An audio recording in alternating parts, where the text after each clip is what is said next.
And good afternoon, good season, everybody. Welcome inside 302 Sports. Mike Lang, Jason Winchell, Nick Halliday with you from Bill Cole Stadium here at William Penn High School.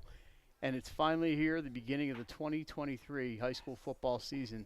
Today we have a season opener for you, Caesar Rodney, with new coach Sean Strickland against William Penn under the guidance of Matt Sable.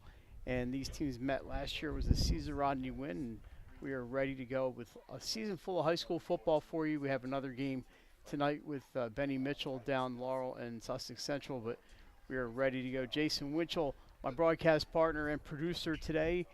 We're happy to be here, and finally, no more play days and no more scrimmages and no more preseason shows. This is the real thing. Oh, there is some scrimmages today, Not for us. but not for us. This is a week zero game. Um, Hopefully sooner or later they'll start calling this week one. I don't mind week zero. I That's a do good. too. That's a good marketing thing, week I do zero. too.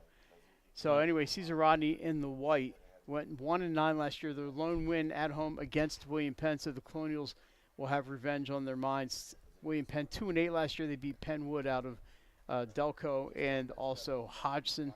Hodgson and Howard underway now. We will give you score updates as they come in. I think that's the only other game going on, so not a lot to update today.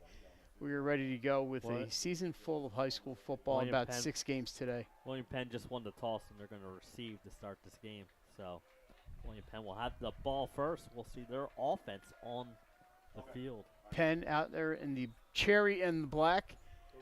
They are coming in from our right. Right now, our cameraman is on the field. So I was wondering that. I'm like, does he realize how high these bleachers are? And then he's got to climb he's got to come. up there. There are the William Penn Colonials. Jay, the roster just went up this morning, so we just had a chance to look at it just to check some of these names, and I think we're okay. They have a good mix age-wise. Big roster, 58 players on it. Now, the 7 of them don't have numbers. Even 51, though, a decent number for William Penn.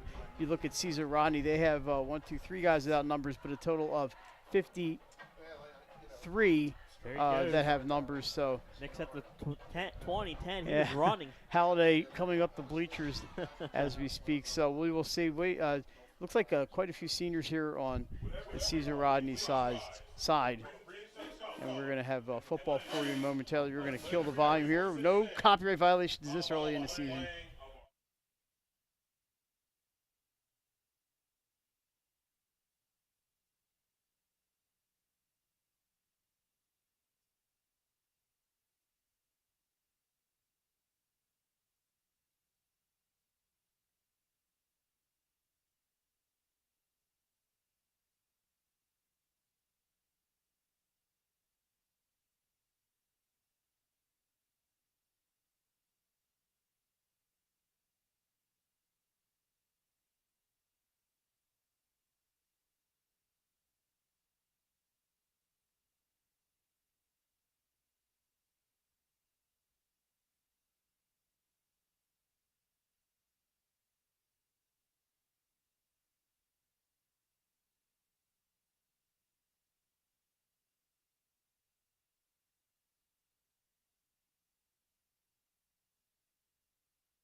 All right, ready for some football. Wind blowing hard right to left out there.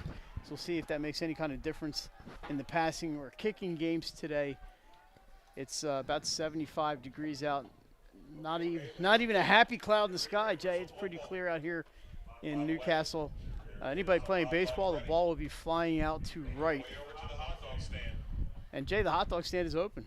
There you go. We got to send Nick Halliday over to get some hot dogs. Well, Pops is here. Pops can get them too. We are ready for some football. There's the band out there. We got the cheerleaders. Looks like the ROTC group is out there with the flags. So it sounds and smells like football around here. Yeah, it's good. Good to get the season started, like you said. You know, it's been a long 3 months for us. Blackout is the theme here, so you saw the black in the stands here at William Penn. Not the dance team. They're in red right in front of us, and the band is in red. But for some Thursday, I almost said Friday, some Thursday afternoon football. We got some games tomorrow, too. I'm going to apologize in advance if my time is off. I'm trying to do multiple things, but I'm going to try and get the time as accurate as I can on the scoreboard.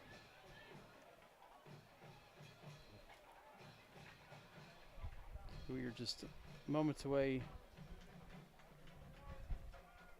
from kickoff. Just checking to see if there's any updates at all from Abyssinia Stadium, the Maxwell Club Pigskin Classic going on Howard and Hodgson. But we're ready to go. Caesar Rodney to kick off. It's high and end over end. Comes down around the 22-yard line. Picked up by the Colonials, and they'll fall on it. They're going to start 1st and 10 from the 26. Jay, a rule change this year that we talked about last night. Why don't we tell people what it is? Yeah, so now holding penalties are going to be spot fouls. I mean, line of scrimmage fouls. So instead of being 2nd and 27 if you hold 7 yards behind the line, it's now just a 10-yard penalty from the line of scrimmage. All right, Jay, I have no update, but Hodgson won the toss. That's the most updates I got for you from Abyssinia Stadium. All right, so we are lined up and ready to go. I noticed I brought my binoculars in with me. Those red numbers on the black jerseys. We have a stop before we even started. It looks like one of the William Penn players lost a pad or something. So checking into the game is number 5. That's Rayan White Taylor. I like that kickoff by CR, Mike. They almost recovered that. That was a live ball. Yep, the kickoffs are live. It's going to be a lot easier to see the Caesar Rodney numbers today. In motion is number 12, Philip Exum. That snap just run into the line of scrimmage. Runner cannot break free. He's going to lose 2. Tackled there. It looks like number 55 for the Riders, and that is Peyton Wiley. It looks like a loss of 2 on the play. Make it 2nd and 12 for William Penn. Saw the Colonials a couple times last year here, Jay. It was a tough season for them. They were pretty young. Yeah, I saw them a couple times. They seemed to move the ball, and then as they got inside, the 20, they struggled to finish off drives. There's a handoff off the right side. We can get the number, but he's going to pick up about 20 yards out to the 43 or 44-yard line. See if we can get that number for you. The quarterback is number 4, Josiah Everett, a freshman quarterback, Jay, here for Coach Zabel. Big run by Allen.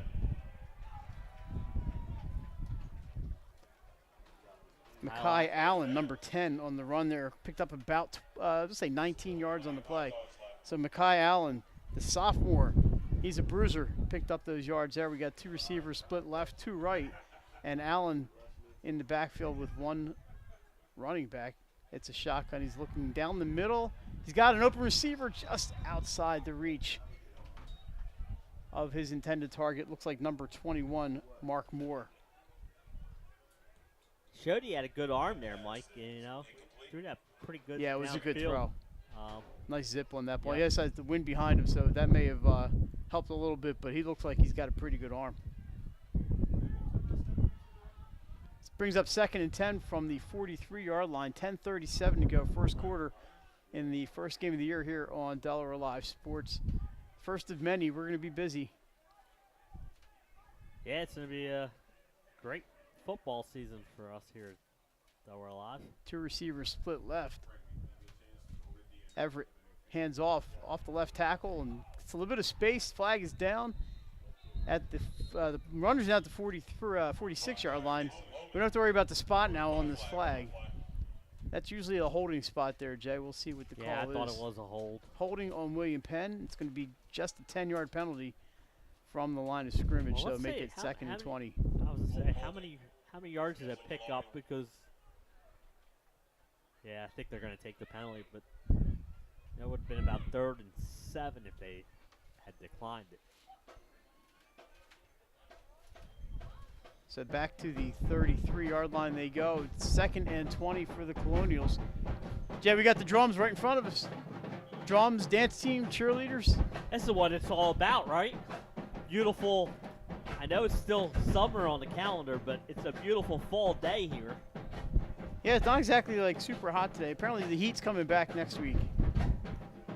I'm okay with this type of weather. Maybe it's 'cause If you're I a gotta football go to- player, you kind of like that Yeah. stuff.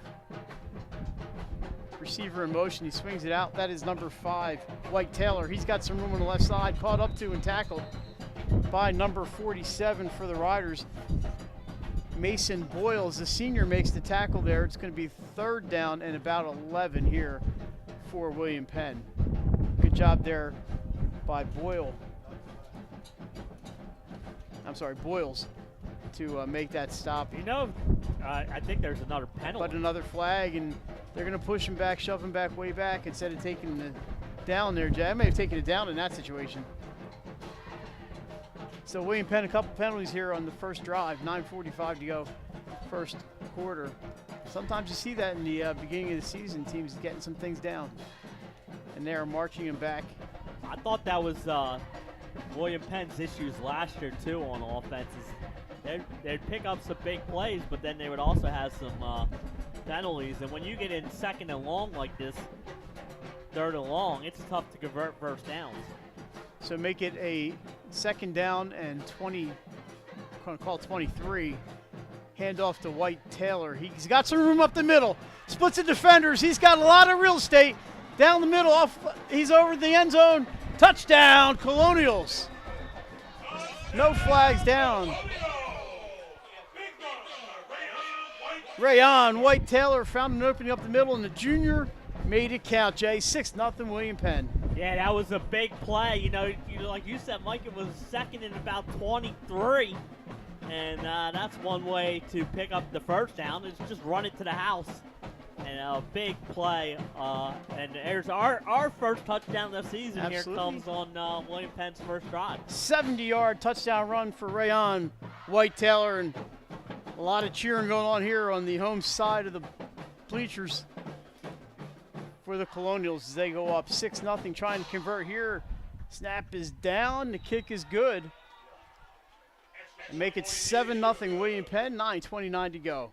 How about that for the Colonials? Talk about an opening drive, right? You know, you got the two holding penalties. Yeah, but it seemed like when they weren't going to call for penalties, they had some good runs. Yeah, the big guy, Mekhi Allen, had a nice run on that drive. And then the bigger run from Rayon White Taylor as he split the middle and then went off the left side and into the end zone. I'm still getting my call down here, Jay. I think I said on the end zone or over the end zone. It's early season for all of us. So top play candidate right there for William Penn. Just remember, if you're watching these games and you got your phone out and you come across the top play candidate, post it on social media and tag 302 Sports, or you can send it to 302sports@gmail.com. So William Penn will kick off. Number 1, Brian Cotman, is going to do the honors here. He's got the wind behind him. 3 back, actually almost 6 guys back here for Caesar Rodney. The 3 deep ones, can't see the numbers. I'll from tell you here. what, Mike, the press box is shaking. It's like moving. I think that's probably Halliday up top. No, I think it's the band. Could be the band.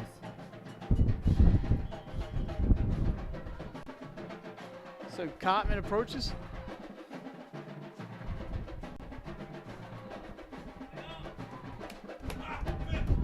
And he's got that one down. He gets some wind behind it, Jay. Off the fingers, that's a live ball.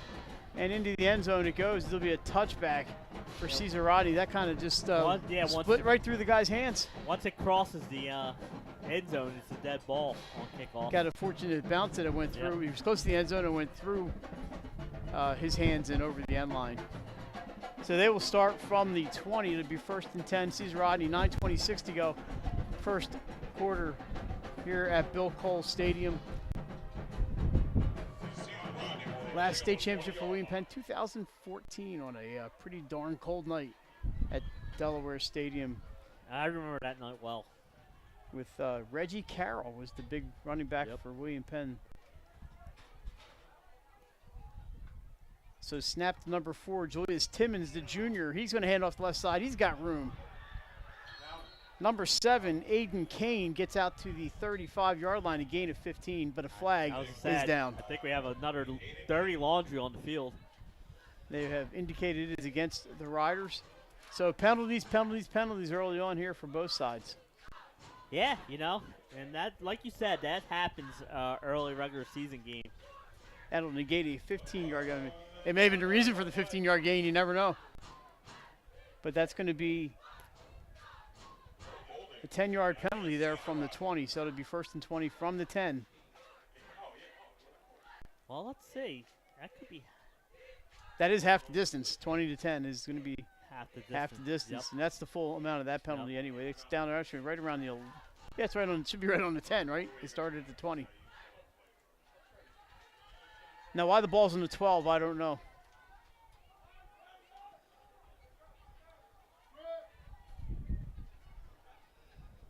We're going to call it 1st and 19. We're going to call it 1st and 19. Snap to Timmons. Another handoff up the middle. Some room for the Riders. They're going to pick up about 3. William Penn did a good job closing there. I'm having trouble seeing the Riders' numbers here, Jay, so it's going to be tough for me to get the tacklers. Yeah, it's definitely hard up here. The running back was Typhon Bo Walker. Kind of looked like CR's not huddling much. Looks like they're a little bit, but then little bit, kind of a half hurry up. As they look to the sideline for the signals. So they're just getting plays called from the sideline by Coach Strickland. First year back at his alma mater. First coaching change in a long time for Cesar Rodney. Struggling. They got to hustle up here. I was gonna say, I'm watching the back, Judge, to see. There hands there up. It goes. They got it all. A little counter into the middle of the line. William Penn does a good job stuffing that one. I think it's going to be a loss for a yard or 2, and it's going to be 3rd and long for Cesar Rodney. 7:56 to go here in the first quarter. William Penn's got to be ready for those, like counter trays and all kinds of, formations that the Riders are going to present. They did a good job there stuffing that run. We'll see if they go to the passing game here, Jay. They're going to be passing into the wind. You're deep in your own territory here. You might just run it. hand the ball off and give your punter some punting room. into the wind, so it's tough. They're in a tough spot here. They do take their time getting those plays in there, but you might rather get it right than rush it. Right. Like you said, early regular season. So we have a receiver split to the right. That's number 7, Aiden Kane. Receiver to the left. Timmons rolls to his right. He's looking at Kane. Throws down over the middle. He's got a receiver open. Can't hold on. That was Braden Dotson who had it around the 30. He's down, and Jay looks like he's in some discomfort. Flag down by the 20-yard line, which was the line of scrimmage. Actually, that's not the line. That was about 8 yards downfield. We'll see what the call is here.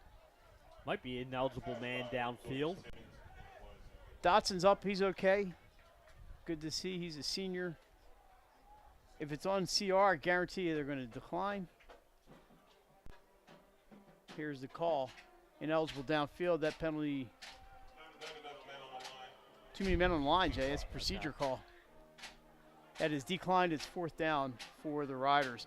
Back to receive for William Penn is Rayon White Taylor.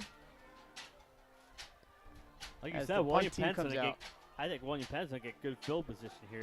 Punting into the wind. They should be okay.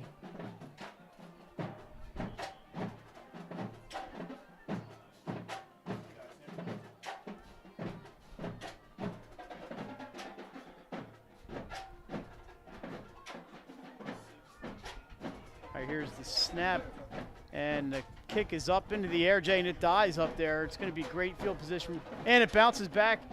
Punt was by number 88. There's no 88 on the roster. Well, there you go. There's our first roster discrepancy of the year. But that's going to be great field position for William Penn. They're going to take over around the 27-yard line of Caesar Rodney. It's like the 30.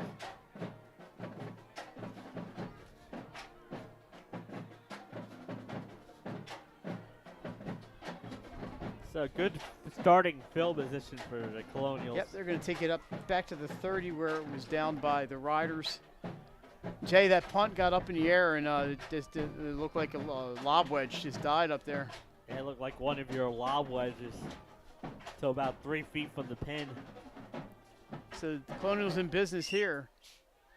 There's a fake handoff handed up the middle. Did not get the number, but he's still moving. That's going to be a first down for the Colonials at the 19-yard line. 12-yard run. We'll get the number for you here in a second.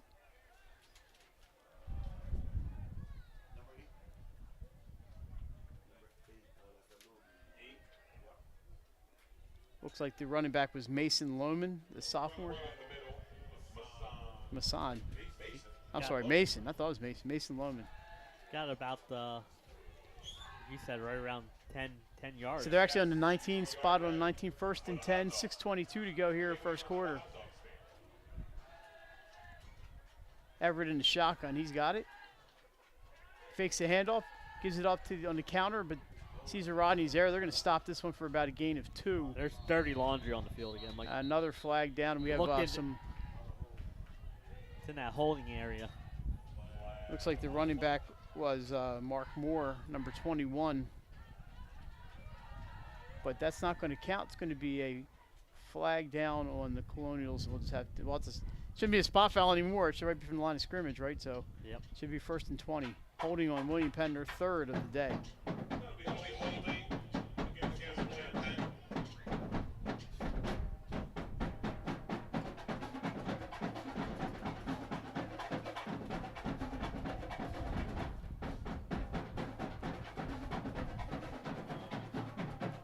Thanks for joining us on a beautiful Thursday afternoon here in Newcastle at William Penn High School. Jay, had a little traffic on 141 right up the street. I was like, no, it can't happen here. Oh, I got down here, no problems.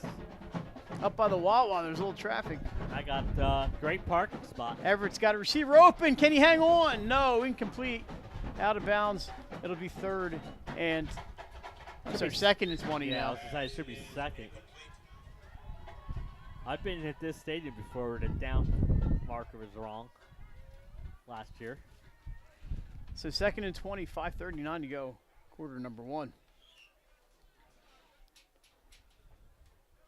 Stick with us. We will have more information as we go along about our upcoming stream schedule. And you can always check DelawareLive.com and our social media sites. Second and 20 here for Penn. They're going straight shotgun here with Everett. That is number 7. Looked like Jaquaz Vicks Reams on the run. He did not get much. Now it's up third and long, and this could be a good defensive stand for CR if you can hold them here with no points after giving them the ball at the 30 to start this possession. Yeah, William Penn so far a grand total of 1 yard on this possession. They were facing a second and 23 on the last touchdown run. Wide receiver split way to the left, another one split right for Everett. He hands off up the middle. There's some room. That's number 10, the big dude, Mackay Allen, and he gets inside the 15-yard line. We'll see where they spot it. What a good stick there by CR. Yeah, you want to be stepping in front of that kid? He made a great tackle and kept him short of the first down here. He did. It's going to be fourth and looks like about 5. Jay, they have the wind behind them. I don't know what their kicking game is like here. It looks like they're going to go for it. I'm going to try to see a timeout here from William Penn as they send in Mark Moore with a play. Trusting the sophomore with the play there, Jay. Yeah.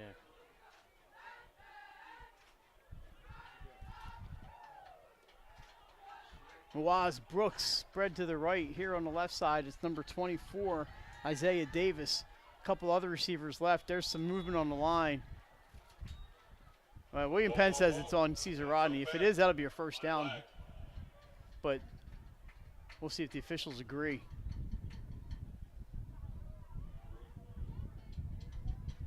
And it is procedure on William Penn, and it's going to be 4th and about 10. False start. 4th and 10 on the false start. So, Jay, the performance by the William Penn lineman, ineffective. Yeah. Like you said, you try and sell it.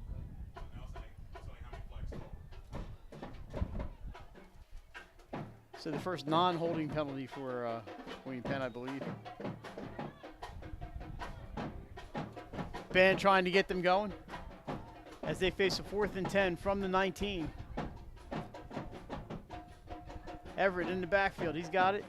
He drops back, looks to his left, throws over the middle. He's got a receiver caught. Touchdown, Colonials.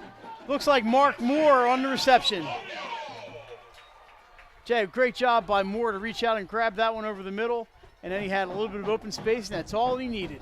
Yeah, absolutely. What a great throw. You know, that's 4th and 10 from the 19, and the first completion of the game goes for a touchdown, and that's a big, you know, when you get great field position like that, you start at opponent's 30, you got to score, and they took advantage, and they did. They scored. So Penn taking advantage, get the ball first. They've had the ball twice. They scored twice. 14-0, William Penn.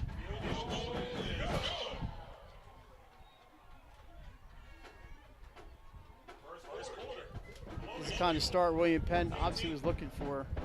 No, you know, and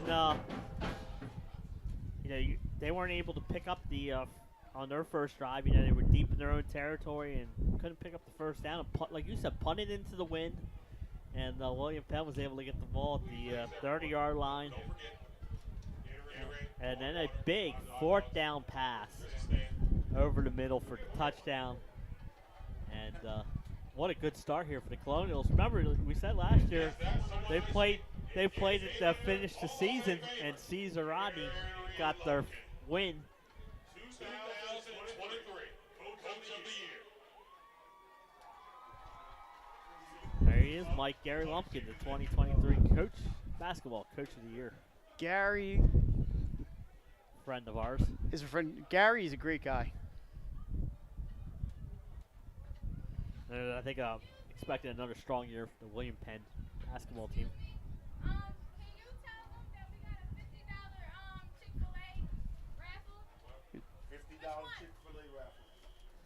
$50 Chick-fil-A raffle. Alrighty, so here comes the kickoff for William Penn. They've got the 14-zip lead. Jay, this line drive kickoff. This time, Riders get it cleanly. They're going to get over the 20. Still going down around the 26-yard line. Caesar Rodney will start there, 1st and 10.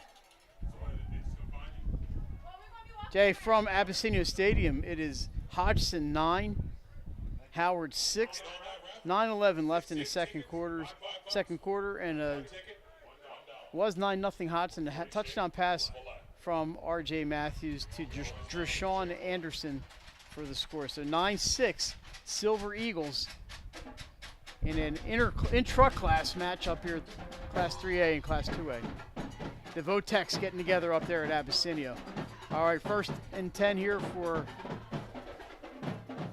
Julius Timmons and the Riders as they are facing a 14-zip deficit here. 4:02 to go, first quarter. He hands off to number 3, Elijah Odom, over the right side, tackled there by number, I want to make sure I get this kid credit because he deserves it. At number 9, Jay, I think, Samari Hampton.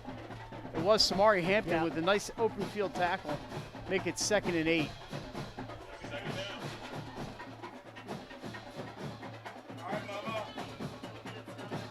Jay, we got the quarterback's mom right here in front of us.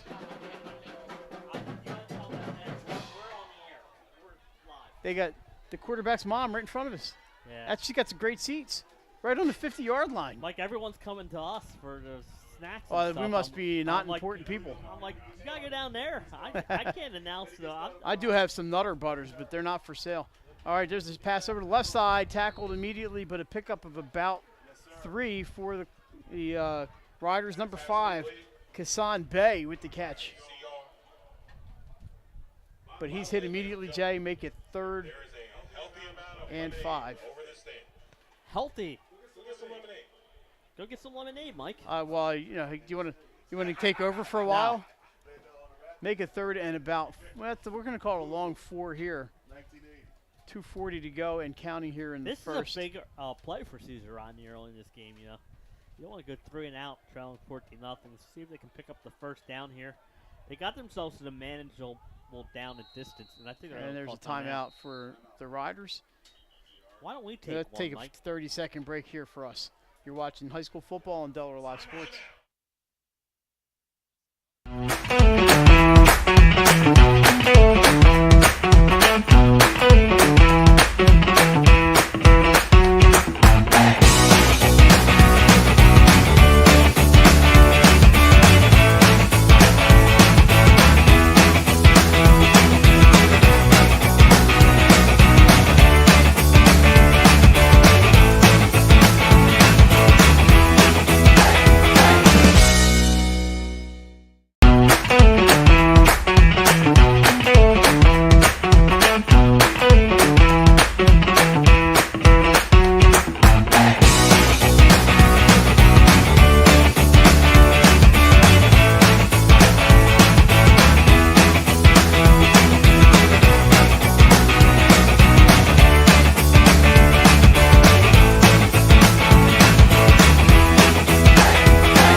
Third and 5 of the Riders.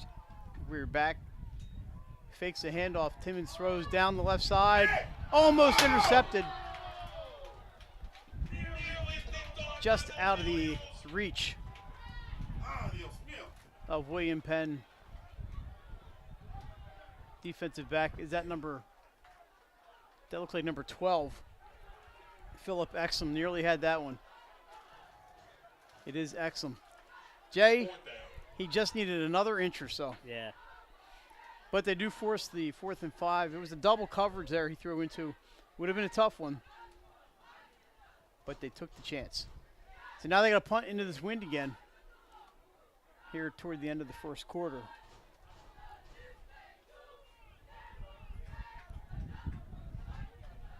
William Penn with one receiver back around the 40. The kick is up a little lower this time. Gets a little more distance on it. It bounces over midfield. It's going to die around the 47. William Penn will take over there. 1st and 10. 2:06 to go here in the first quarter. Colonials will take over at the 47. As you heard the William Penn coaches yelling for poison when that ball got up in the air. They kept that one a little lower. Yep. So the wind didn't have quite the same effect on it. Good job there by the Colonials defense. Jay, they had a couple good open field tackles on that one to prevent Caesar Rodney from getting any kind of big yardage. And then a near interception on the third down play. All right, 1st and 10 for William Penn. They've scored twice so far on 2 possessions. Josiah Everett, the freshman, hands off. And there's some room up the middle. It's going to be about a 5-yard pickup. Tackle there by number 55 of Caesar Rodney. That is Peyton Wiley. Yeah, but if you're William Penn, you'll take that. Oh, you take 5 yards every day of the week. They're going to put it down at the 48-yard line of CR.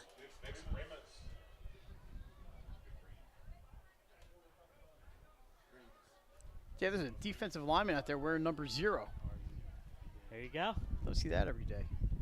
Remember, they changed those rules a couple of years ago now. You can wear. 2nd and 5. Everett takes it, fakes the handoff to 1, goes up the middle. This is Vix Reams up the middle. He's got a 1st down and more, down to the 35-yard line. It's Jaquaz Vicks Reams. With the back run. Dance and forward. First down at the 35-yard line for the Colonials. See, I'm looking over at the baseball and softball fields. I want to get the glove out and go shag some fly balls. Yeah, what a beautiful complex here. All right, 1st and 10. 1 minute to go here in the first quarter.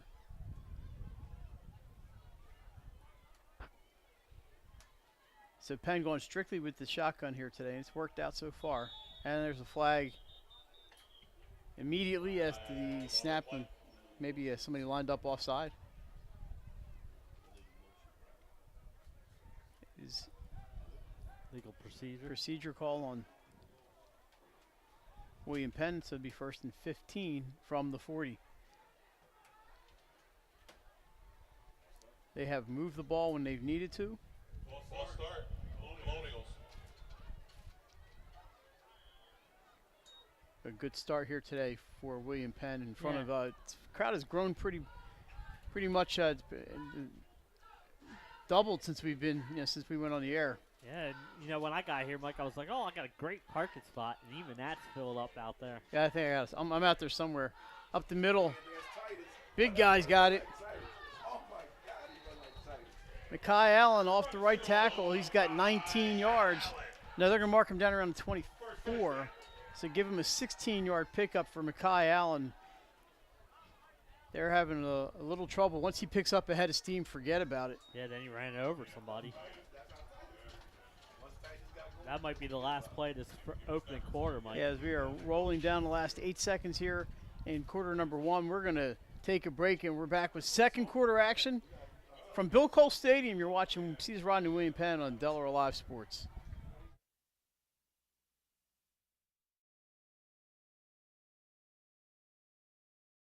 Your home, your community.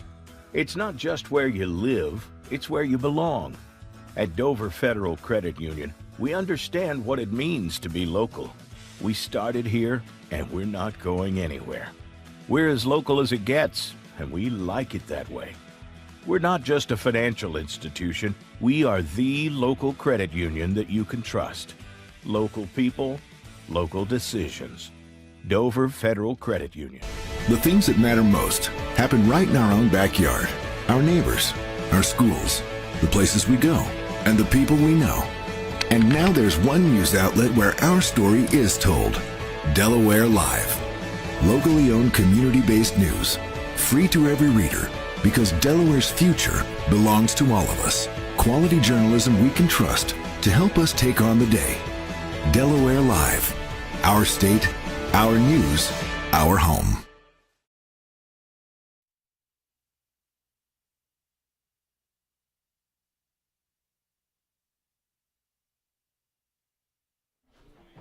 Alrighty, so good first quarter there, Jason, for William Penn. When they needed yardage, they were able to get it on the ground and in the air.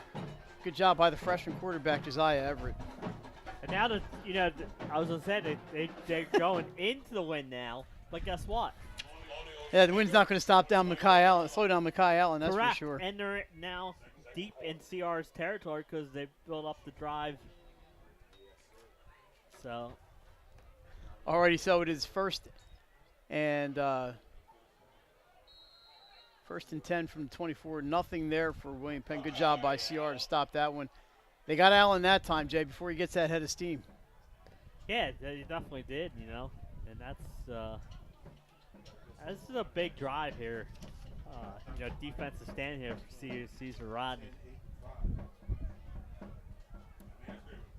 Like I said, William Penn they got that ground game going. They completed that one touchdown pass. Yeah, I thought it was a great throw by Everett.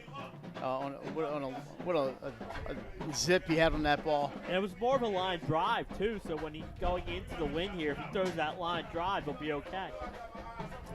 All right, Everett he's looking down his left side over the middle again. There's interference. And the flag is down. It's going to be about a half-distance penalty here. I was just saying, Mike, it might not be a bad thing. He was open, and, that's a touchdown if he doesn't bring the receiver down. So pass looked like it was intended, Jay, for Philip Exum, but he was just tackled before the ball got there, and that was an easy call for the officials. If they mark it half the distance, which they should, it would go down to the 12-yard line, right? Should, yeah, 12, 13. That would be first down.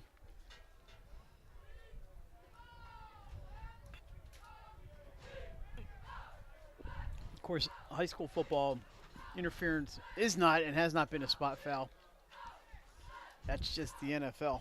And it's not an automatic first down. No, it will be on this one, obviously, but you're right, it's not automatic. That's why Mike said it has the distance to be the first down. So it is 1st and 10 around the 11-yard line here for William Penn. And they're knocking on the door. Everett hands off up the middle, some room. Outside goes number 5, Rayon, White, Taylor.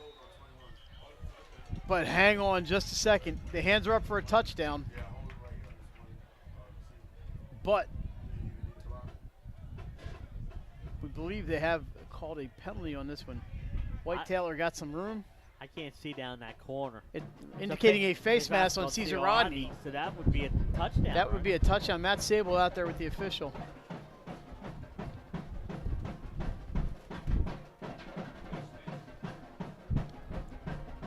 I'm not sure why he got in the end zone. It should be a touchdown. Let's see what they call. He's probably asking if it's whether he wants it on the kickoff. So William Penn lining up for an extra point. It is a touchdown, Colonials. Rayon, White, Taylor with the 11-yard touchdown run with 10:57 to go. That was a face mask on the play. And now Coach Sable out there, I think he's making some adjustments. You're right, Dan. Are they going to make that? Are they going to enforce it, or is it just declined? I think he's going to enforce it and then get the 2-point conversion from the half the distance from the 2 or 3. So you're at the 1.5, and so he's going to go for 2. They are lined up for 2 with kicking into the wind. He's going to take his chances on a 2-point conversion. Well, then they got the penalty. So Everett with 3 running backs hands it off, and that is a 2-point conversion. Did not see the number, but it was another big guy. I like that call, Mike. You know, you get the half the distance. You take it. You can either take it on the kickoff or on the try. They take him on the try, and then go for 2 and extend their lead. Makes the lead 22-0. William Penn. They've looked pretty good moving the ball.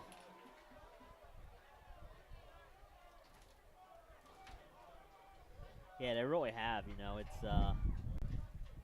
been a great start here to the season for the Colonials. Like I said, this is an important game for both these teams with the new playoff format.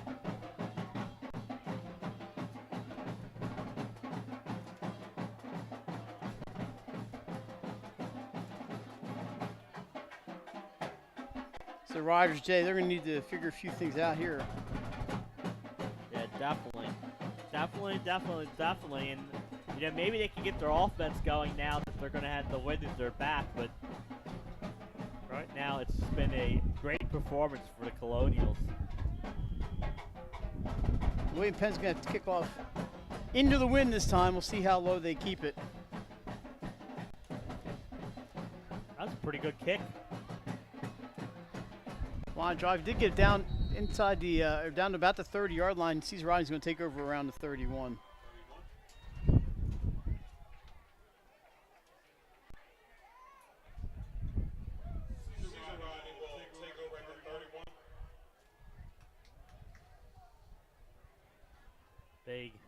Big drive here for the Colonials.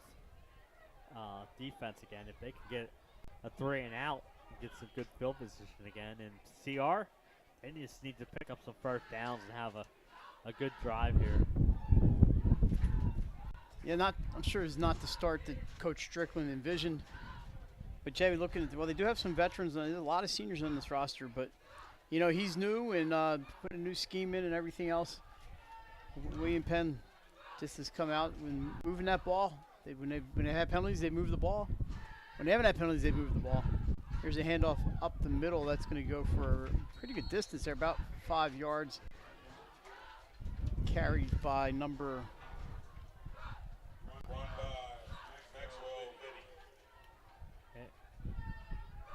Yeah, if you're a CR, number 2, Maxwell Vitti on the run. Sorry, I didn't get the number. Just have to Biddy split left this time along with number 8, Braden Dotson. Go ahead.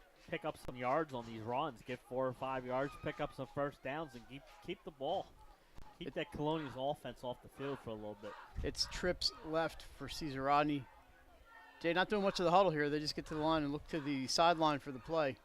I see a lot of numbers and things being held up over there on the sideline, and they are ready to go. Remember that one team used to have signs they would hold up, and it was pizzas and hot dogs. Yeah, just making us hungry. There's a handoff running for a first down. So CR gets the first down on the run. And that looks like number 1, Typhen Bo Walker. It's their first down of the game. So he's up to the 33. Clock stop for the first down. It'll start momentarily. 9:44 to go here in the first half. And it is now clock running. Yeah, remember in high school it stops when they move the chains. The chain gang.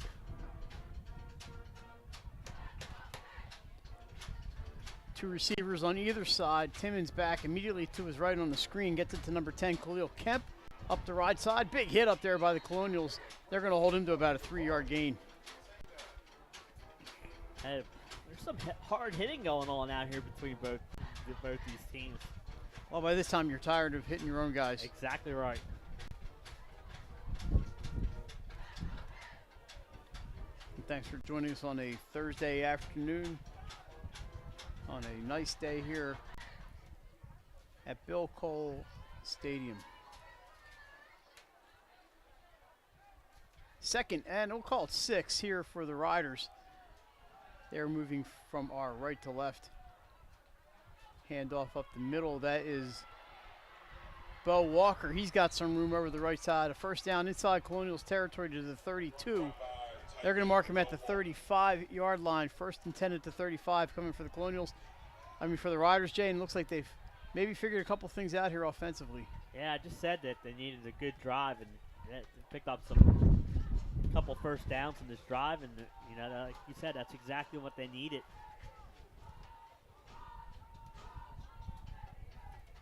As they all get into position and head and look over to the sideline for the play, and Julius Timmons, the junior, takes the snap. He hands off over the left side. Bo Walker again. Got about 8 yards, 9 yards on that run, so Typhen Bo Walker starting to get on track. Yeah, he is, you know, and the big, like you said. He's a big dude. Yeah, big run there, and you know, now sets up second and short, and this is what you need to do if you're CR. You need to be in these second and shorts, third and shorts, and play in front of the sticks, and this has been a good drive.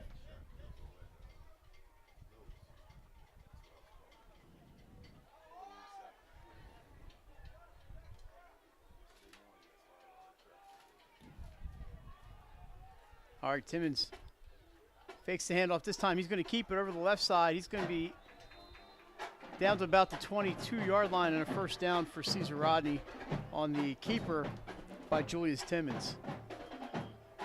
That'll stop the clock.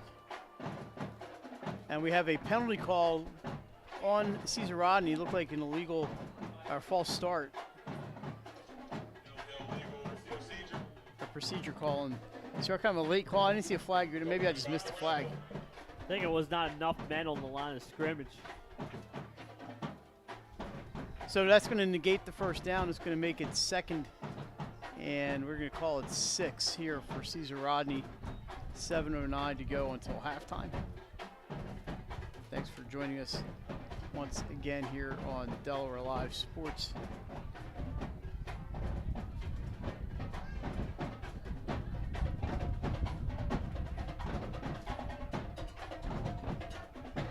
Maxwell Vitti all the way to the left. Receiver split right. The handoff up the middle to Bo Walker. This time he is wrapped up and knocked down. That looks like number 69 of William Penn. Jay, we're going to give you that player's name. He deserves some recognition. And that is Amon Pickett Banks with the tackle.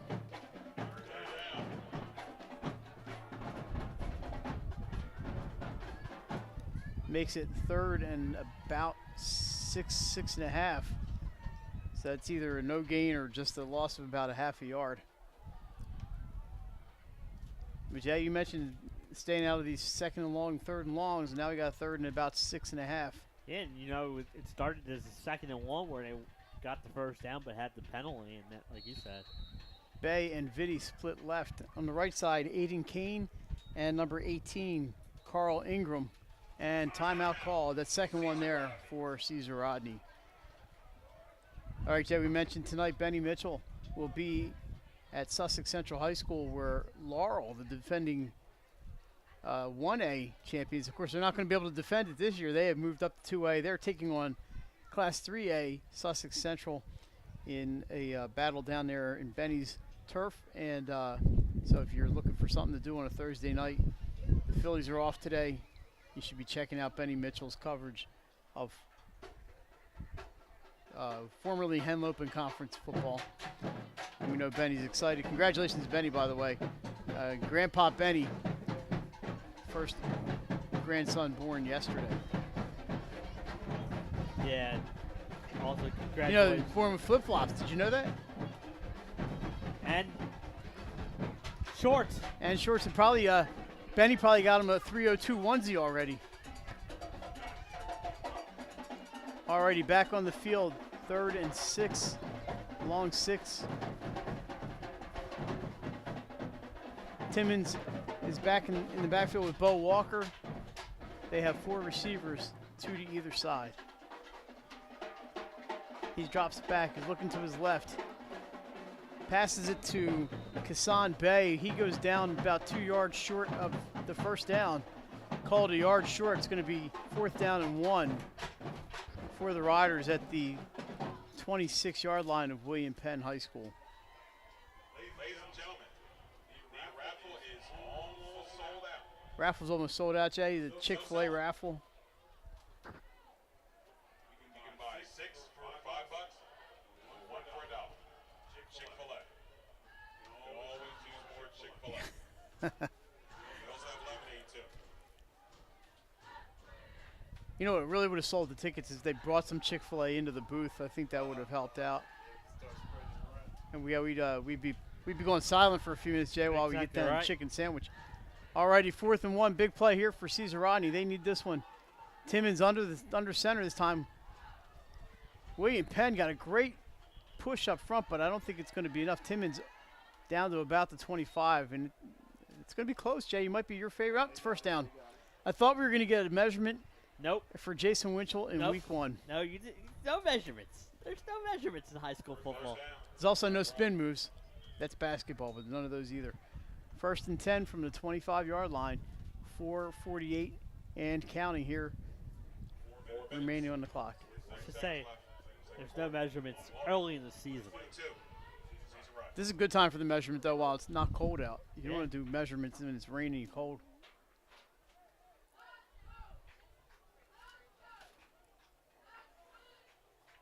Alrighty, Timmons back to the shotgun this time. Hands off to Anthony Cox. He's got about 3 before he is tackled there by one of the Colonials. We'll try to get that number. Jay, I wonder if that offensive lineman came in a little late there. We'll have to see what the call is. Raffle tickets almost sold out. Oh, another procedure call on Caesar Rodney. They're not lining up the receiver. It's only $5 for 6. It's not lining up on the line of scrimmage. That's which is costing probably them. their 4th one already. I'm not keeping track of them, but that's going to cost them 5 yards. It'll still be first down. So that negates the run for Cox. He picked up about 3 on the play. Illegal procedure.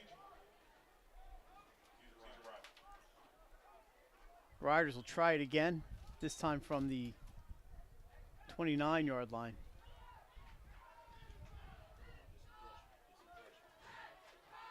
And Jay, you keep saying maybe the receiver's not lined up far enough forward. Usually you just you can turn to your left and check with the official.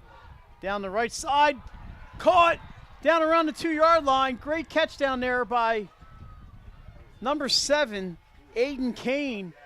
Gets it through a leaping defender. And there you go. There's that throw with the wind in your back. He threw it up. A great job by the receiver going up. Got the ball at the highest point and came down with it. About a 28-yard gain. They're going to mark it at the 1-yard line here for Cesar Rodney, and they are in business. The defender went for the interception, Jay, just out of his reach, but Aiden Kane was able to pick it behind him.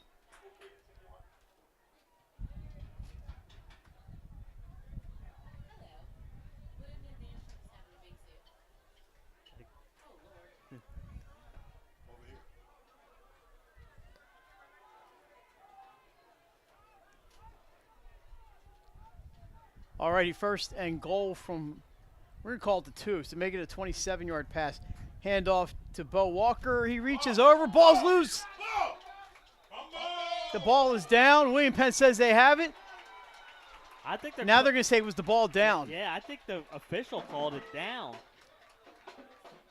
Did the ground cause the fumble? I believe that's going to be that was the call by the linesman coming in. He said the ground caused the fumble. So CR, I think that's the right call, but CR is going to escape disaster right there.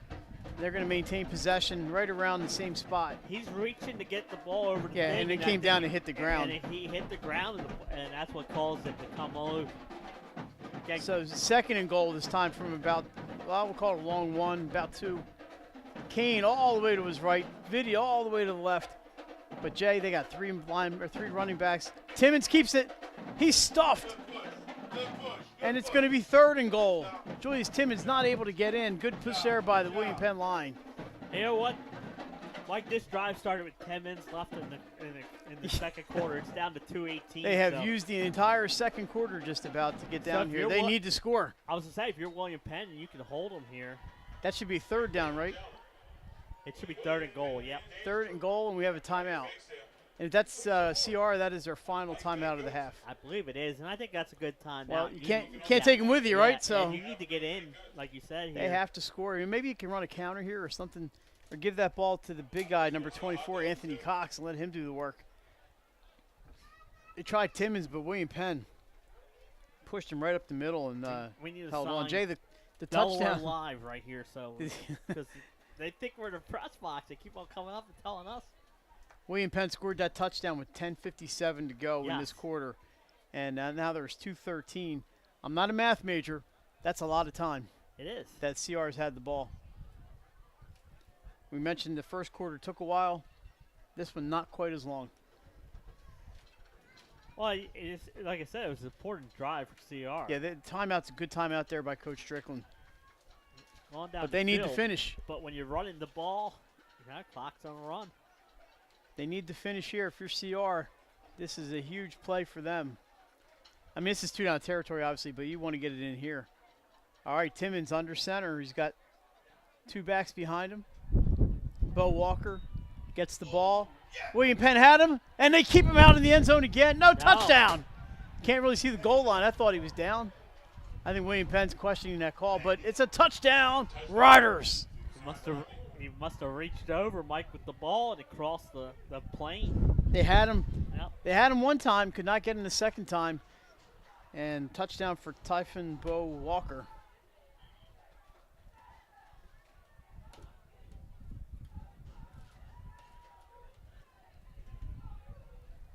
They are going to line up for the extra point here. And coming in to kick is number 49. Not on the roster. Or not listed on the roster. So unfortunately, I don't know who the kicker is. And now here's the referee. Just lining himself up. Okay. Jen might be glad I brought a light jacket for me tonight, you know. I mean, it's not cold out, but a little windy. Kick is up, line drive, and it's good. And with 2:06 to go here in the first half, it's 22-7, William Penn. Now, can they do anything within 2 minutes here? Well, they do. I think the biggest thing is don't make any mistakes and don't give the ball up. I was going to say, but they also have 3 timeouts, so to me, you try running the ball. If you get a big running play, you know, you have timeout to use. Now they are going into the wind, so Yeah, maybe Coach Kick. Sable just says, we'll take our lead into the locker room. But if, like I said, if you get a big run, that changes things.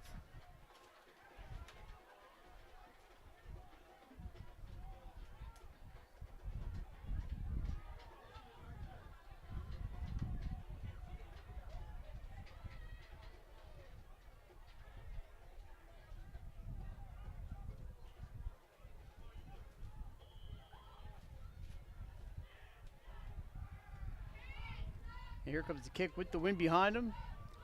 And overend down around the 10, taken there by the Colonials. Now Jay, let's see what the return they get here. Takes one bump and keeps going out to the 35-yard line. The Colonials will take over there. Exactly what they needed, a good return.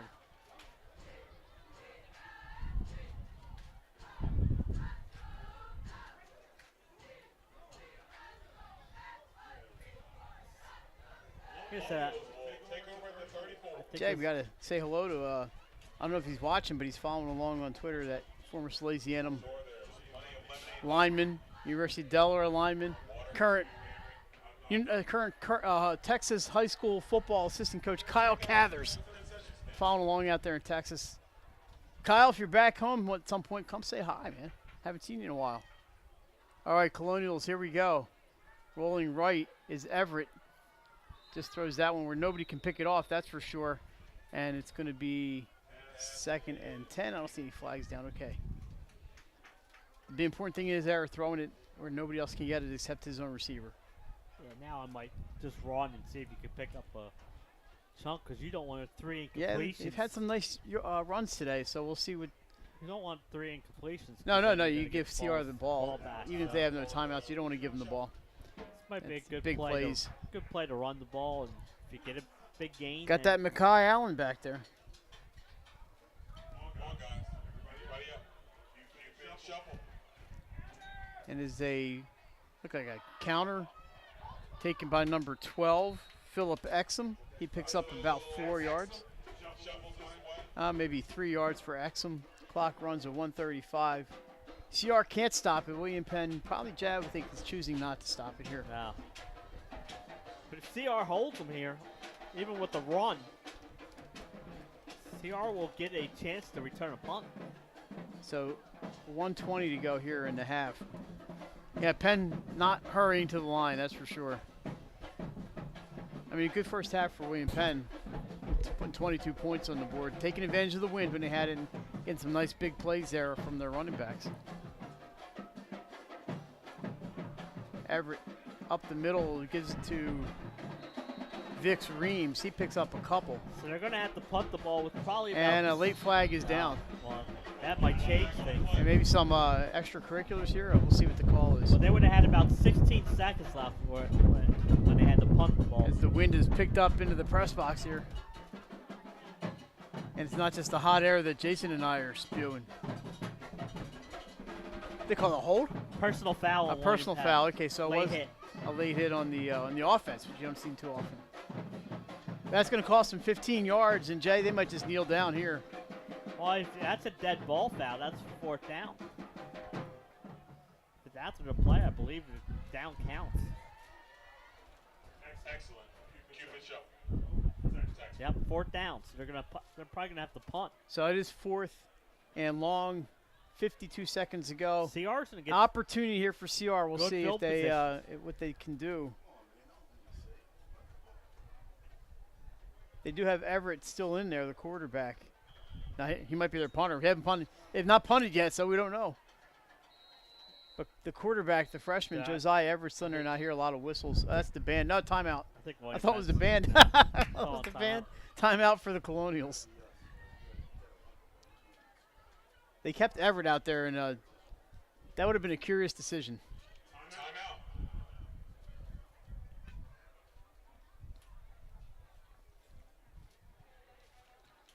Wait. Big goods. We on 10. Day straight.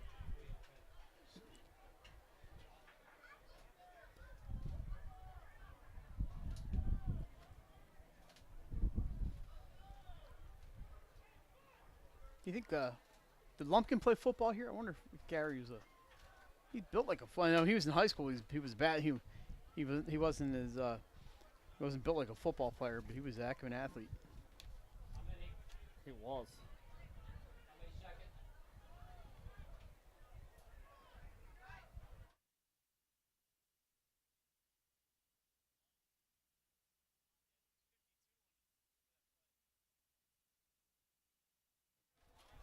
All right, as they reset the clock here to 52 seconds. They do have a punter in now, but they're kicking into the wind. This is an opportunity That's what for I'm the saying. Riders. CR's going to get good field position with that penalty. Can't see the number of the punter.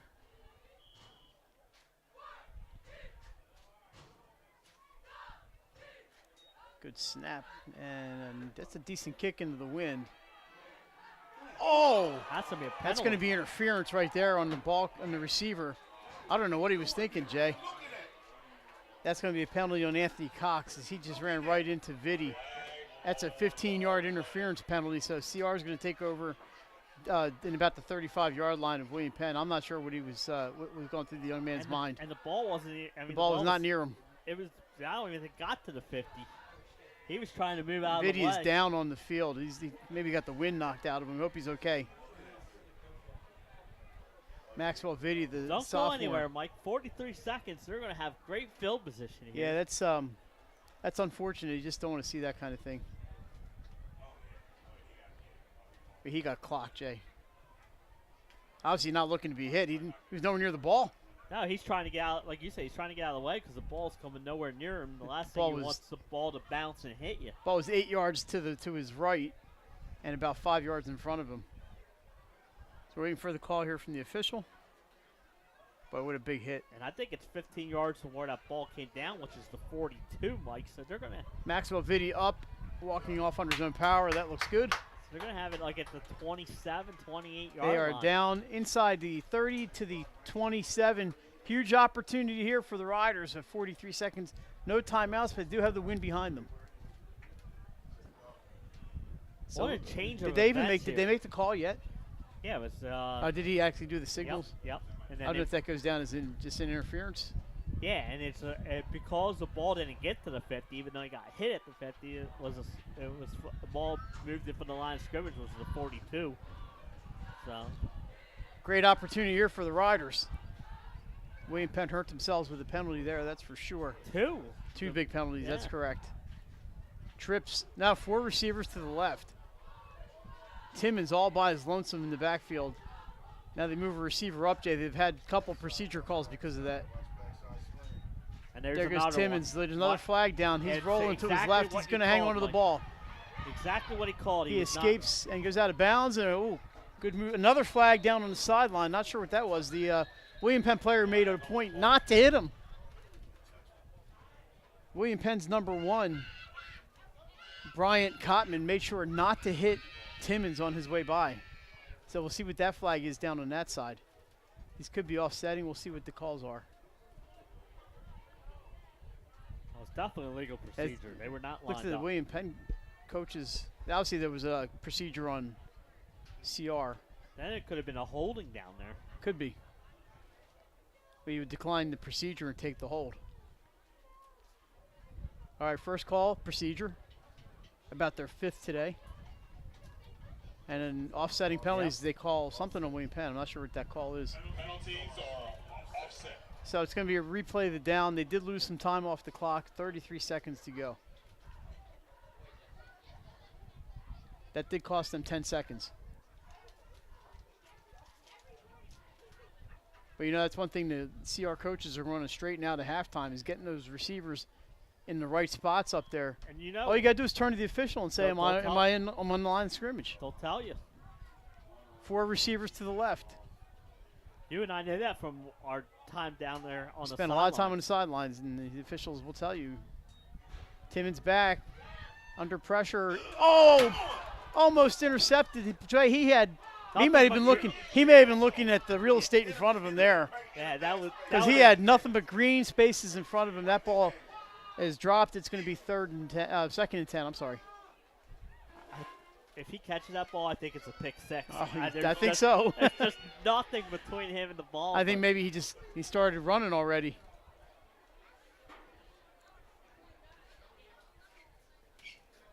So that makes it second and 10. Yeah. This time they're going to keep a few guys into the backfield. 27 seconds to go. Vitti to the left. Looks like Kane to the right. Fakes the handoff. Timmons drops back. He fires down the right side. Kane is open. Oh, what a great play by Penn. The left hand went up and knocked that ball away at the last second. I got to get that number. Yeah, that was a great play because that looked like a touchdown pass. Is that White Taylor? That might be right on White Taylor, who having himself quite an offensive day, but just made the play of the game defensively.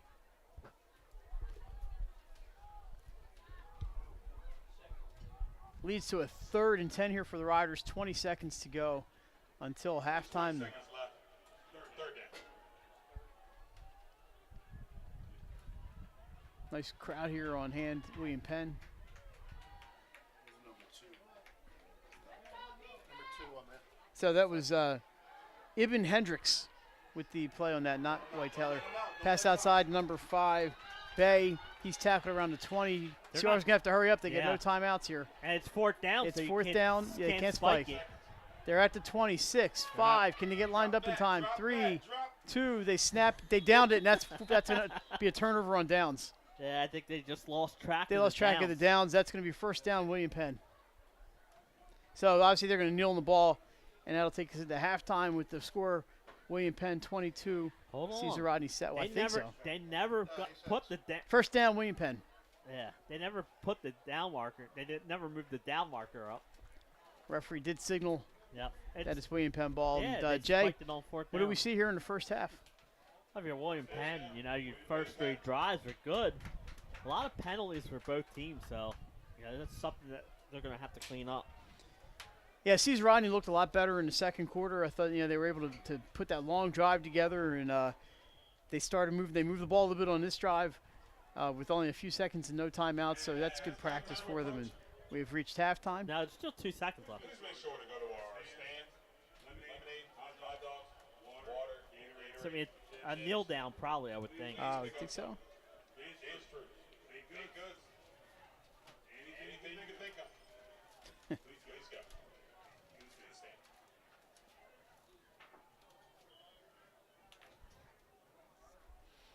All right, so William Penn's going to kneel on the ball here and take us into halftime. Colonials with the 22-7 lead. There we go. Thanks for joining us. Please support our sponsors. We're back with second half action. You're watching high school football on Delaware Live Sports.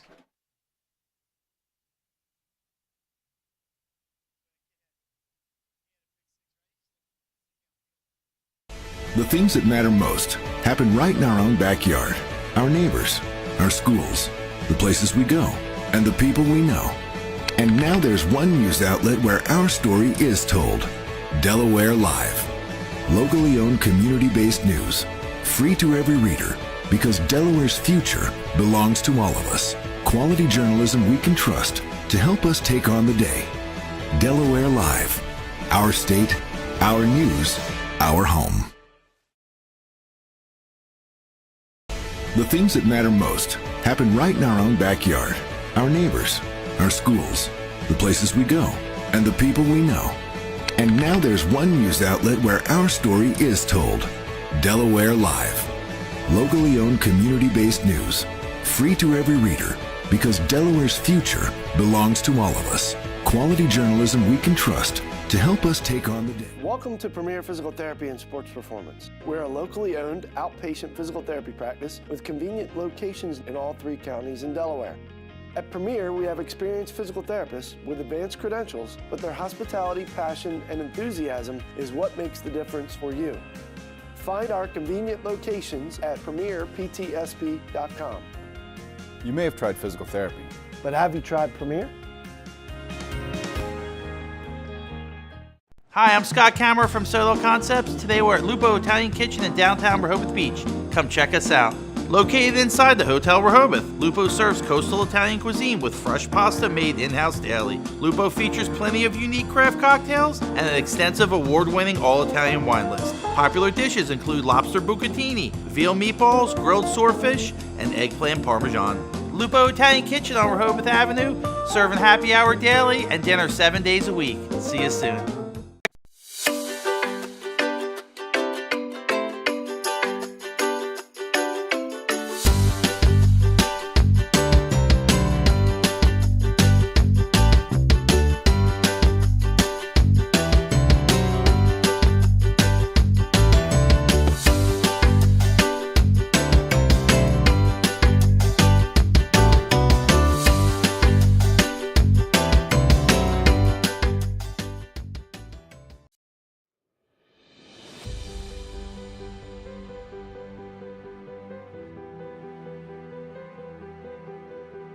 How you doing? My name's Mike Cassidy. I'm the founder and president of Cassidy Painting. I started back in 1984, incorporated in 1986. I never had the word no in my vocabulary. When someone called me to do a job, I always said yes. Whether it was a struggle, whether it was 7 days a week, sun up to sundown, it didn't matter. And with that philosophy, we were able to grow to the size we are. We employ close to 80 individuals. We really enjoy being in the family business. I look forward to coming to work every day, and it's so nice to work with the people that we work with in the office. We've really become a family with them. We really create a family experience around here.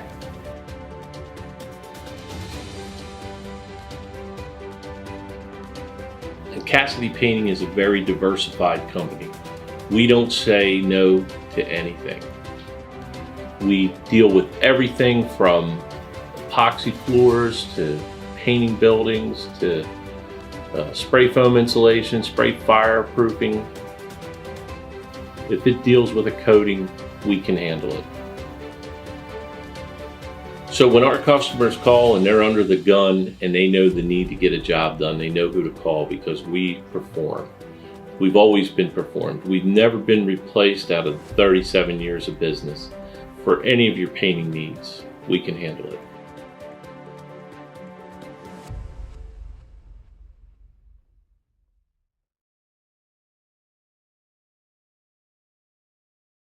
Hi, I'm Scott Kammerer from Sodell Concepts. Today we're at Thompson Island Brewing Company in Rehoboth Beach, Delaware. Come check us out. Located in the Rehoboth Gateway next to Blue Coast Rehoboth, Thompson Island will follow the Sodell tradition of serving beautiful, simple food that will pair perfectly with our fresh homemade beer. Thompson Island is a perfect place to have dinner with your family, enjoy happy hour with friends at the bar, or spend a day in the beer garden playing bocce ball and ping pong. Thompson Island Brewing Company in Rehoboth Beach, Delaware, open 7 days a week. See you soon. Your home, your community. It's not just where you live, it's where you belong. At Dover Federal Credit Union, we understand what it means to be local. We started here, and we're not going anywhere. We're as local as it gets, and we like it that way. We're not just a financial institution. We are the local credit union that you can trust. Local people, local decisions. Dover Federal Credit Union. Hi, I'm Scott Kammerer from Sodell Concepts. Today we're at Matt's Fish Camp in Fenwick Island, Delaware. Come check us out. Matt's Fish Camp features seafood classics, coastal comfort food, and chef-driven specials that pair perfectly with our large selection of craft ales, curated wine list, and camp cocktails. Matt's offers indoor and outdoor dining and is the perfect place to have dinner with your family, happy hour with friends, or enjoy lunch at the Raw Bar. Matt's Fish Camp in Fenwick Island, Delaware, open 7 days a week year-round. See you soon. Wraps, signs, banners, and promotional items that can help your business stand out from the rest. Looking for an excellent way to convey a professional image? Customized promotional products are the perfect way to target new customers, increase employee retention, and boost your brand awareness. Let the professionals at Cassidy Graphics bring your advertising ideas to life. Give them a call today at 302-326-2412. Again, that number is 302-326-2412. Again, Cassidy Graphics brings your advertising ideas to life.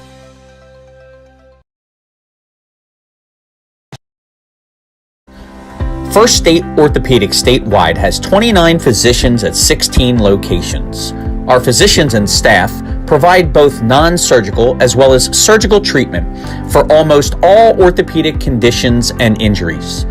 We are specially trained in the current state-of-the-art techniques. We serve as team physician and orthopedic consultant for over 20 high schools, Wilmington University, and many local recreational and competitive leagues.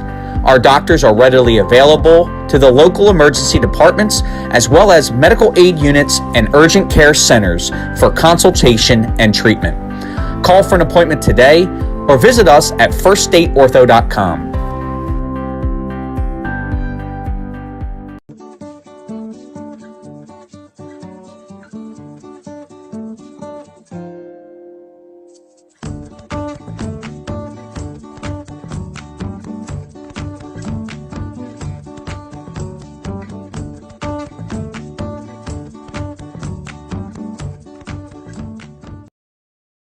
I would always pass by Ferris on Kirkwood Highway, so I knew that they existed. We stopped in the showroom. We just clicked, like from day one. They did a total kitchen renovation for us. Ferris was so organized. They were on top of everything from day one. Always here when they said they would be, always on time, kept to the schedule. The level of comfort speaking to everyone that works at Ferris, they were just super friendly, easy to talk to. It was like they were friends, not, people coming to work on our kitchen. The room is totally transformed from what it used to look like. To have all this seating now and the big table, the bench seats, it's great. I love coming home and just walking through the laundry room into the kitchen every day. It was just a great experience. We love Ferris. High Five Hospitality, founded in 2004 when three guys teamed up to introduce the Buffalo Wild Wings franchise to Delaware. To date, they operate 8 Buffalo Wild Wings in Delaware and Maryland. Also the Stone Balloon and Limestone Barbecue. And let's not forget Eggspectation and 5 Jersey Mikes throughout Delaware. High Five Hospitality's mission is to operate 5 brands that serve high-quality products with exceptional hospitality. The things that matter most happen right in our own backyard. Our neighbors, our schools, the places we go, and the people we know.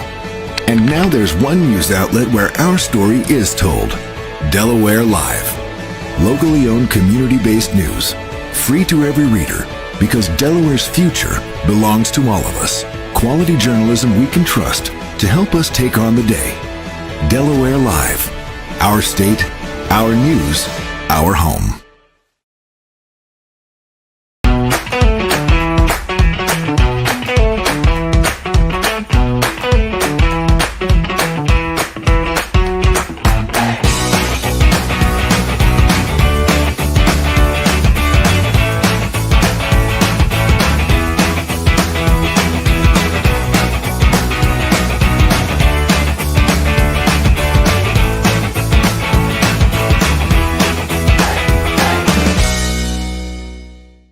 Get the assurance that your HVAC system is what you need with Ambience. Ambience provides you with over 25 years of experience in the heating, cooling, and plumbing industry. The team at Ambience Heating and Air Conditioning provides high-quality residential HVAC installations, maintenance, and repairs in new and older homes in the Delaware, Maryland, Pennsylvania tri-state area. You may not realize it, but half of your energy costs go to heating and cooling. Make sure your energy dollars count and call us today for a free estimate. 302-239-HVAC. 302-239-4822.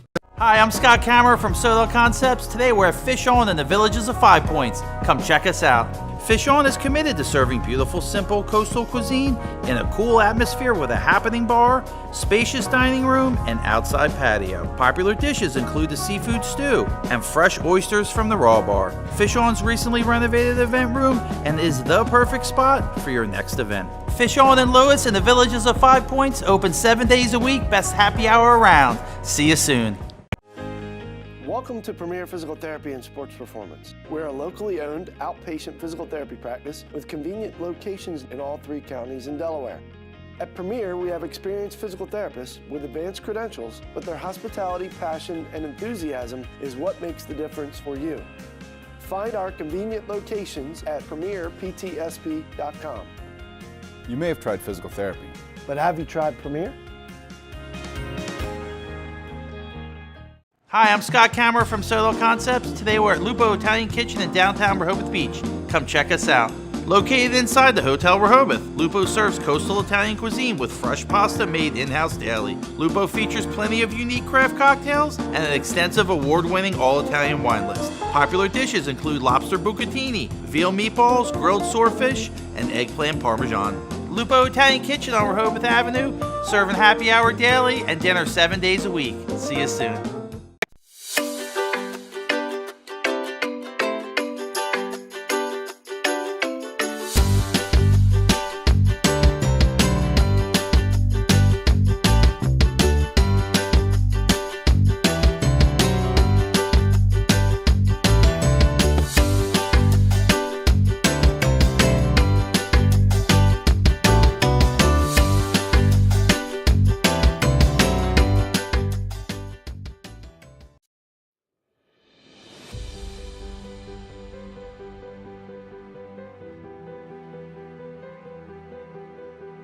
How you doing? My name's Mike Cassidy. I'm the founder and president of Cassidy Painting. I started back in 1984, incorporated in 1986. I never had the word no in my vocabulary. If someone called me to do a job, I always said yes. Whether it was a struggle, whether it was 7 days a week, sun up to sundown, it didn't matter. And with that philosophy, we were able to grow to the size we are.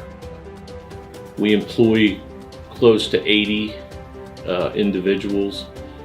We really enjoy being in the family business. I look forward to coming to work every day, and it's so nice to work with the people that we work with in the office. We've really become a family with them. We really create a family experience around here.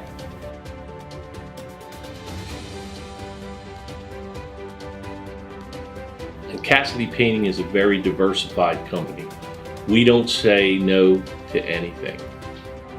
We deal with everything from epoxy floors to painting buildings to spray foam insulation, spray fireproofing. If it deals with a coating, we can handle it. So when our customers call and they're under the gun and they know the need to get a job done, they know who to call because we perform. We've always been performed. We've never been replaced out of 37 years of business. For any of your painting needs, we can handle it.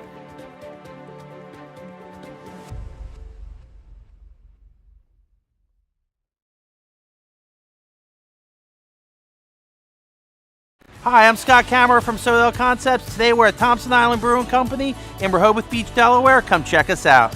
Located in the Rehoboth Gateway next to Blue Coast Rehoboth, Thompson Island will follow the Sodell tradition of serving beautiful, simple food that will pair perfectly with our fresh homemade beer. Thompson Island is a perfect place to have dinner with your family, enjoy happy hour with friends at the bar, or spend a day in the beer garden playing bocce ball and ping pong. Thompson Island Brewing Company in Rehoboth Beach, Delaware, open 7 days a week. See you soon. Your home, your community. It's not just where you live, it's where you belong. At Dover Federal Credit Union, we understand what it means to be local. We started here, and we're not going anywhere. We're as local as it gets, and we like it that way. We're not just a financial institution, we are the local credit union that you can trust. Local people, local decisions. Dover Federal Credit Union. All right, welcome back to Bill Cole Stadium. Second half action starting momentarily. A recap of the scoring in the first half with 9:29 to go. Rayon White Taylor of William Penn ran 70 yards for a touchdown. Colonials went up 2.5 minutes into the game, 7-0. They scored again 5 minutes later. This time it was a touchdown pass from freshman Josiah Everett to Mark Moore, a 29-yard touchdown. 14-0 to end the first quarter in favor of the Colonials. They went into the wind in the second quarter, did not hurt. They got the ball. They scored on an 11-yard touchdown run by White Taylor, his second of the game. This time they went for two after a penalty on that play. and they scored the 2-point conversion to make it 22-0. Things were looking pretty bleak for CR, but they put together an 8-minute drive, 8+ minutes, and they scored a 2-yard touchdown run by Typhon Bo Walker to make it 22-7. And a little bit of drama there at the end of the first half, but no change in the score. And that's where we stand. Jay, a lot of penalties on Caesar Rodney. That's one of the a lot on both teams. They're looking specifically at those procedure calls. Something that they I'm sure the coaches talked about it at halftime to make sure you're in the right spot when you line up.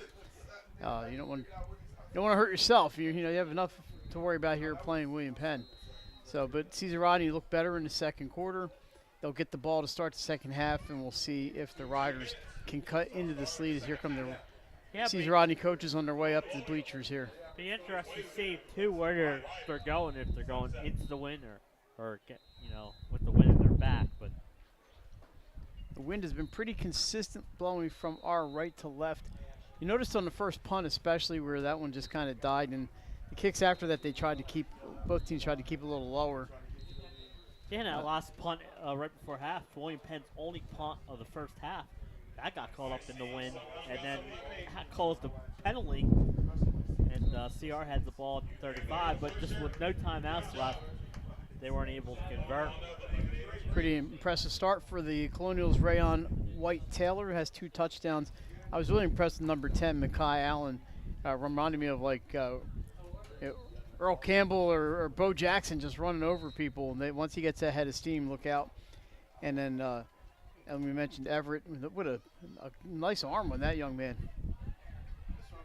And for William Penn, for Caesar Rodney, the quarterback Julius Timmons, handing off primarily to Typhon Bo Walker, throwing the ball a little bit to Maxwell Vitti and Aiden Kane. Kane made a real nice catch down on the 2-yard line earlier in the game on a leaping catch right by the pylon there. The Riders finally able to get some offense going in the second. Hurt themselves a little bit with this procedure calls. A couple of penalties on William Penn. They had the big one on that punt. The interference call. And right before they had a couple of another personal foul. That personal foul, you set you back 15 yards. Plus, it was a dead ball, so that forced the punt.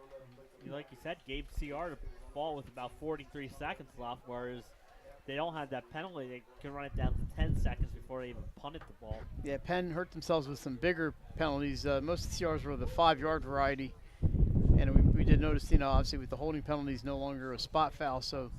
Nobody's getting a 2nd and 29 because of a holding penalty. Here come the Colonials as the clock winds down. 10 seconds left in the half. In the opening game here of the 2023 high school football season, Mike Lang, Jason Winchell, Nick Halliday, and I believe Pops might still be around somewhere out there along with you. Coming up tonight at 7 p.m. on 302 Sports on YouTube. Check out the defending 1A champions, Laurel, has made the move to 2A, and they're playing 3A tonight, Sussex Central. Benny Mitchell and Scott Kammerer will have that game for you a little bit later on. Of course, week 0 gets underway. 1A teams cannot play 3A teams, so they had to move up in order to get Sussex Central on their schedule. And I believe Benny said last night on their show, it's the first time they've played in over 35 years, right, or something? I think so. When they were in the Henlopen and South and Sussex Central in the North, I don't think they really played ever then. No. William Penn will kick off. They are going from our right to left. It looks like number 1, Bryant Cotman, is going to kick the ball. He's going to have the wind behind him. And if that American flag's telling the story, it'll be a tailwind here for Cotman. Well, you saw that on his first kickoff where he kicked it and the CR guy fielder just misplayed it into the wind. The deep man for the Riders is Elijah Odom. He's a senior back around the 5-yard line. And we are underway. Third quarter action here from Bill Cole Stadium, right down the middle. Odom's got it at the 11-yard line, and off we go. He's up around the 30. He's going to be wrapped up, and down he goes. We'll call it maybe the 27-yard line. First 29-yard line for the Riders, 1st and 10. Yeah, that's a good open field tackle there. Good job getting down there. But William Penn did a good job on their tackling in the first half. They really did. did not let the Riders really get loose. And here we go. Timmons, the quarterback. He's got Vitti back there with him. And Bo Walker have been the two main running backs today.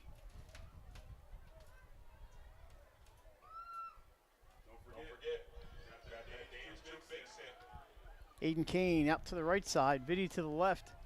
Bo Walker behind the quarterback here. Jay, the Colonials looking into the sun. We'll see if that causes any kind of distress for them. They wrap up Bo Walker for no gain.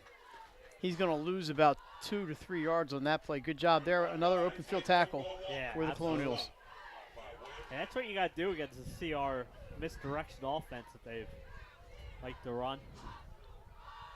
Got to be able to tackle. So Timmons, as we mentioned before, no huddle here for the Riders, but they all turn and look toward the sideline and get the signals from there. Any flip-flops on the signs like Benny Mitchell? No? I saw some numbers over there. It looks like a lot of hand signals. Second, and we're going to call it 12. Is that the Biden Express coming in? I have no idea. The plane, who knows? Timmons back to pass. Over the middle, he's got number 0, John Case. Case wrapped up, but he's close to a first down. I think he got it. They are stopping the clock. That would signal a first down. Good throw over the middle to Case. Got to keep that ball short and sweet into the wind, and that's exactly what he did. And Case able to go up and get it. He's just short. Got some size. I would say they are going to call it short. I think they just stopped the whistle until they got the spot. I guess. Jay, I didn't think he was that close to the first down, and the referee was stopping the clock. So it is going to be third and about one, long one here. An important early play here for the Riders. Sideline official probably just lost spot of where the first down was.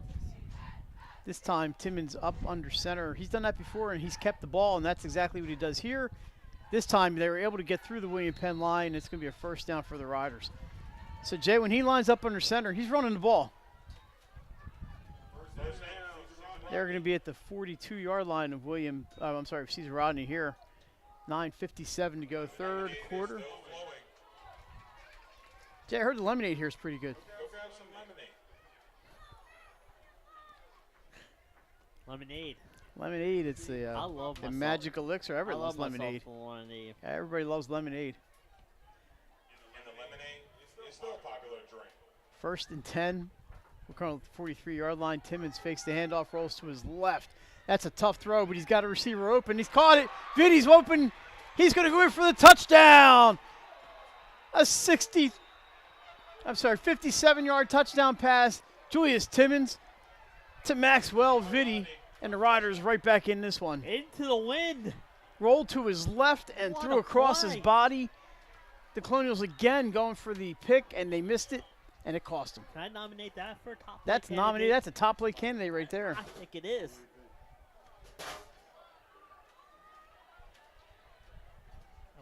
Just like that, Mike, the last two, I'm not going to count the drive right before halftime because they had to come out throwing the ball with not much time and timeouts, but their last two full drives they've scored on.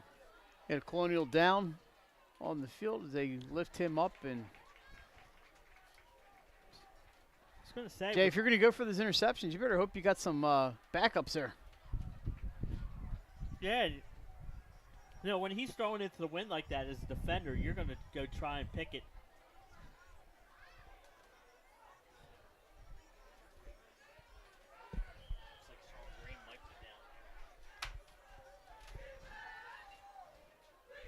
Alrighty, so that makes it 22-13.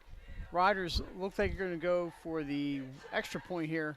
Timmons the hold for number 49, and we mentioned in the first half. Apparently did not merit a spot on the roster. I just don't have the name. Snap is up, or the snap's down, kicks up. It's out of here, and it's good. So with 9:21 to go here in the third quarter, it's 22-14, William Penn. Yeah, that's a big drive right out of the the halftime, Mike, it came out into the wind. We thought maybe they'll get that ground game going. It was a long touchdown pass that gets Caesar Rodney within 8 here. And we got ourselves a great opening week of kickoff here for our season opener. That was a 57-yard pass. I got my math mixed up there. For Timmons to Maxwell Vitti. And Caesar Rodney back. They scored the last 14 points now.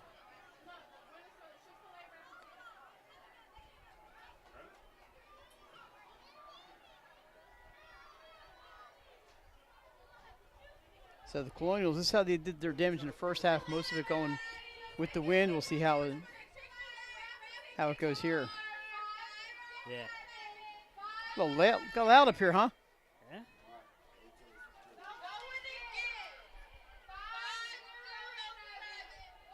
Oh, they're announcing the raffle winner for that Chick-fil-A basket or gift card. Mike, sorry, you did not. I don't think you won, Mike. I didn't either. We went 0 for 2.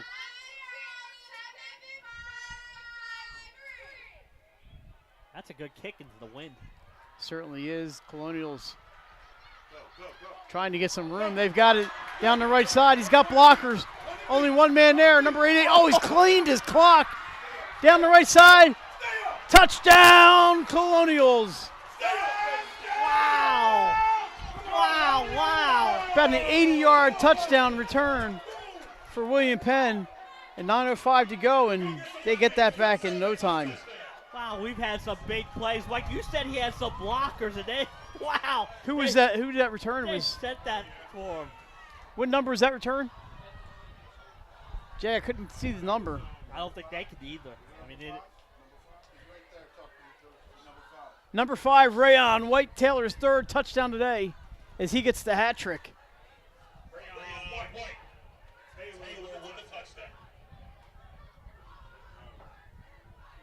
Wow, wow. This. Oh, that's huge for William Penn. No penalties. And Jay, they had 2 blockers and 1 defender, and that defender, that poor guy had no chance. No chance. That's like you said, he had blockers in front of him, and once he broke that initial thing, William Penn might have to burn a timeout. Their player down here. There we go.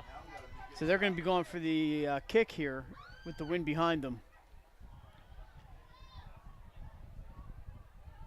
And it's a big kick because this could give them a 15-point lead where they're going to need a 2-point conversion somewhere. That's a top play candidate there. Extra point is up and good. It is no good, and it's 28-14. No good. But a huge play for the Colonials. We said they did most of their damage going this way. Yep. That was a 1-play damage there. Yeah, you know, and right after CR scored, they get right back in the game at 22-14. They go 80 yards on that return. 28. Caesar Rodney. 14.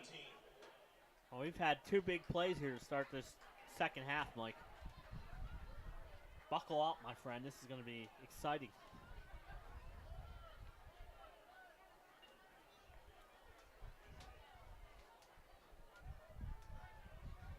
What a exciting play. The kickoff return is always an exciting one.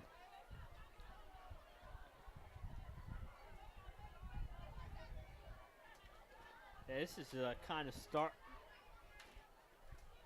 of the season we kind of was hoping for here. Some big plays, especially here the second half. So 2 touchdowns already. We're not even 3 minutes into half number 2. William Penn's offense still hasn't been on the field. Yeah, and they won't be. Nope.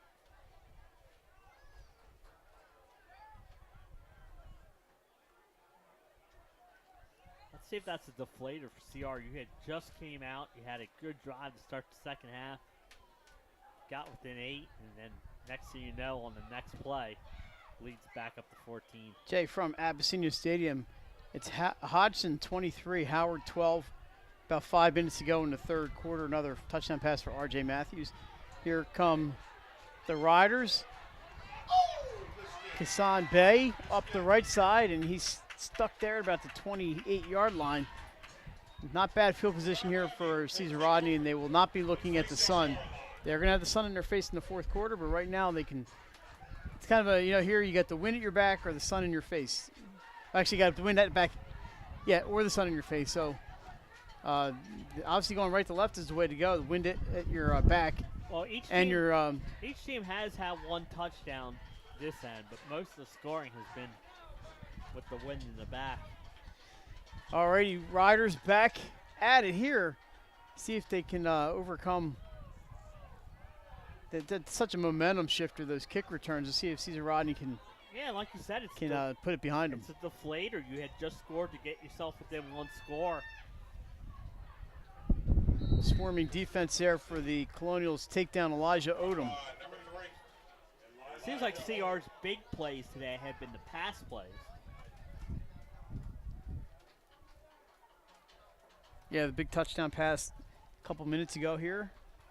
And even that first touchdown was set up by that long pass that got the ball down to the 1 yard line.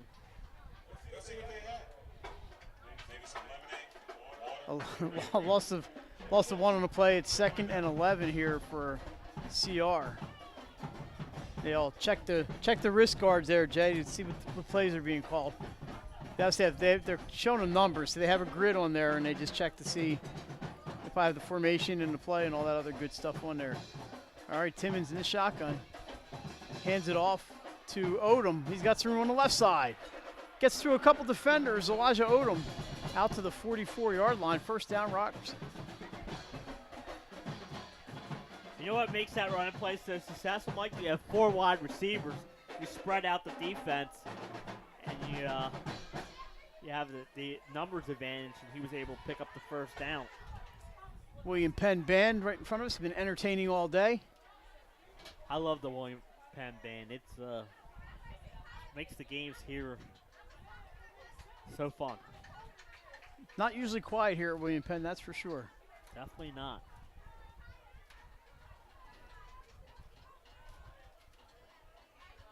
So 1st and 10, they're at the 44-yard line. Timmons drops back. He's looking over the middle, fires down the right side. Kane with a diving catch down to the 25-yard line. Let's go! Aiden Kane, a spectacular catch. That's a great throw into the wind like that. 31-yard gain. And if that ball is a little underthrown a little bit, maybe it's a touchdown, because that was a great pattern. What a catch by Aiden Kane. He made the catch deep in the other end. Yep.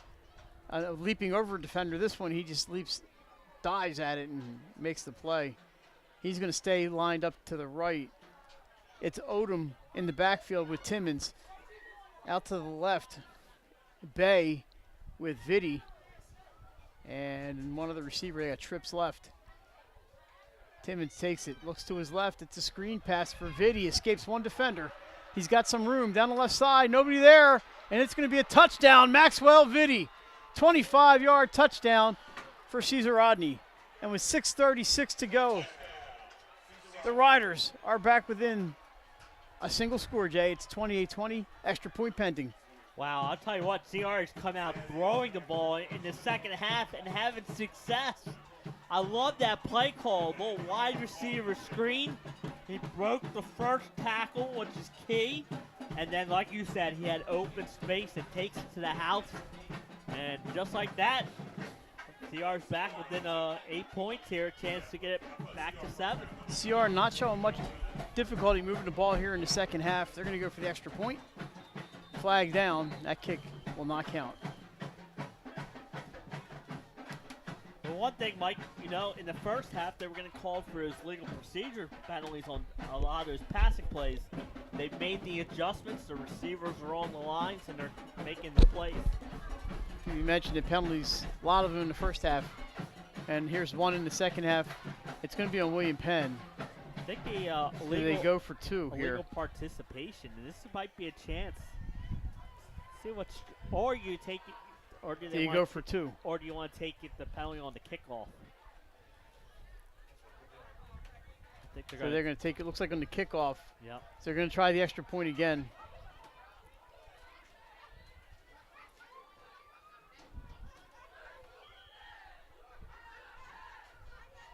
All he made the first one. Second one is up, and this one is also good off of the wall of the school. So good kick there by CR. It's 28-21 with 6:34 to go here in the third quarter. I think this is the kind of game we expected. We thought this might be a really close game. William Penn got off that 22-0 start, but 21-6 since in favor of CR, and we got ourselves a ball game here with 6. But Mike, the last time CR got within this range to start the half, a kickoff return. So let's see what they do on this kickoff. Let's see if they kick it on the ground or kick it away. I believe they will be kicking off in the 45, but we'll wait and see.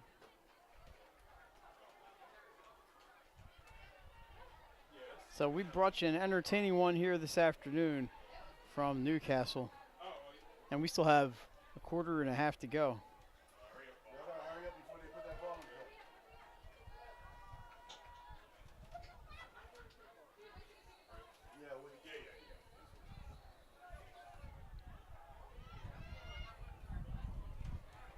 They are kicking off at the 45 after the penalty. All right, so that'll help. The wind is maybe a little lighter than before, but it's still significant enough.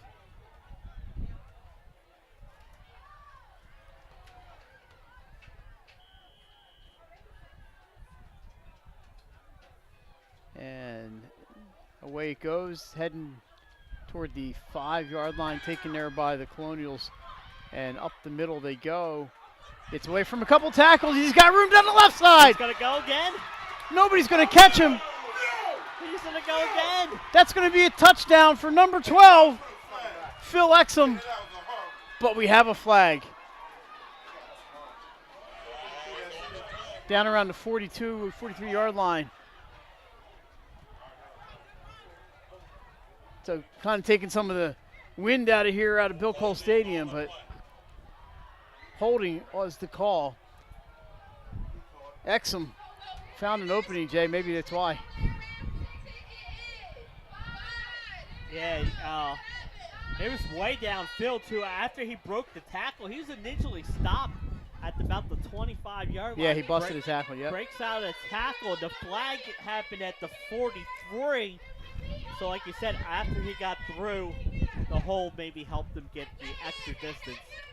So it'll be 10 yards from the 42, 43, so they'll have it at the 33. They're going to be, line up at the 33-yard line. Exum busted that one wide open.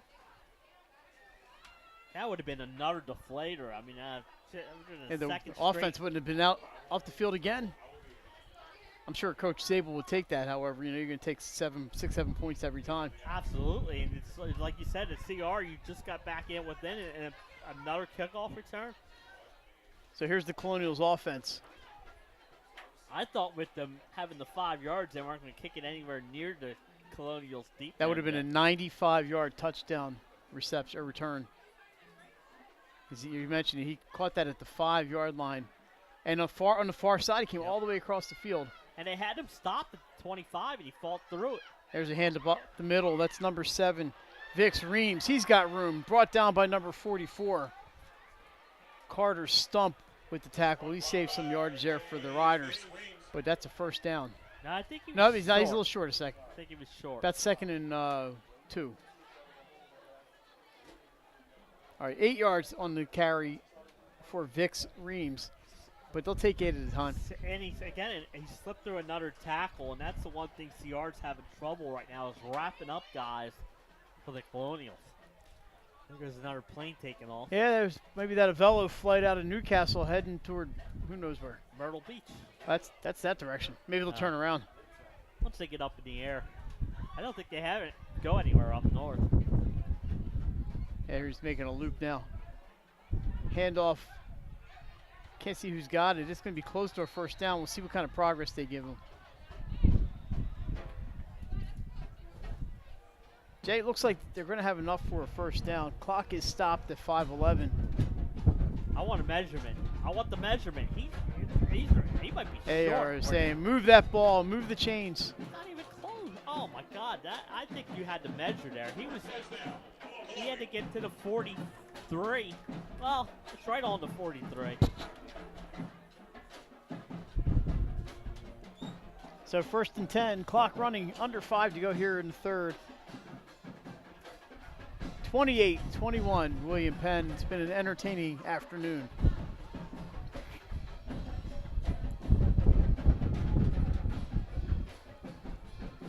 Everett takes the snap, a handoff from the left side. That time, a nice tackle there by number 39 for the Riders. Logan Heffington makes that tackle as he was in the right spot. And this time, Jay, he wrapped up and did not lose hold of that running back. Yeah, that's key. You know, you got to wrap up, make a great tackle.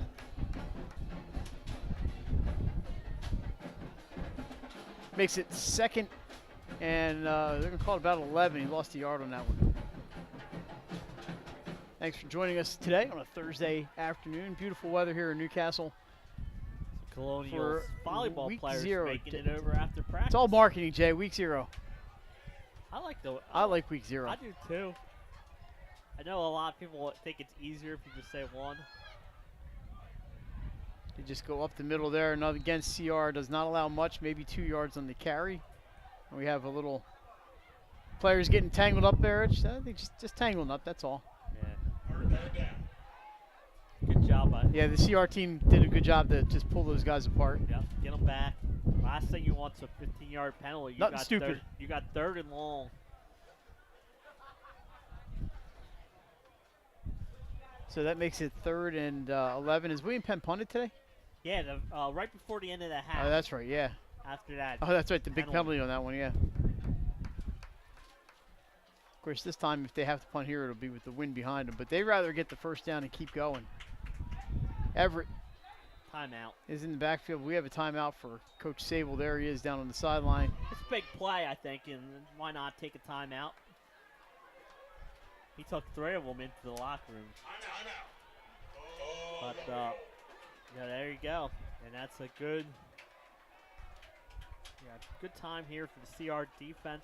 Just, like you said, try and get the stop, get the ball back to their offense, who's 2 for 2 here in the second half, going for 2 touchdowns. And if you're William Penn, big 3rd down play here. You like to pick up that first down and keep this drive going.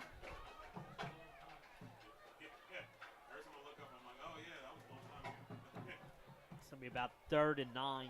Stay there in the 4th quarter at Abyssinia Stadium. We're not quite there yet because they started at 3:30 as well. We started at 4 o'clock. I think fans are still just getting in. I heard that the lines were long trying to get in there.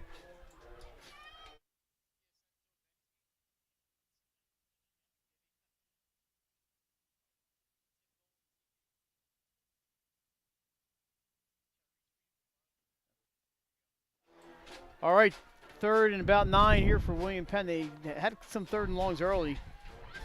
Everett over the middle. He's got a receiver open. Caught up the middle. He escapes the tackle. Rayon White Taylor, his 4th touchdown of the day.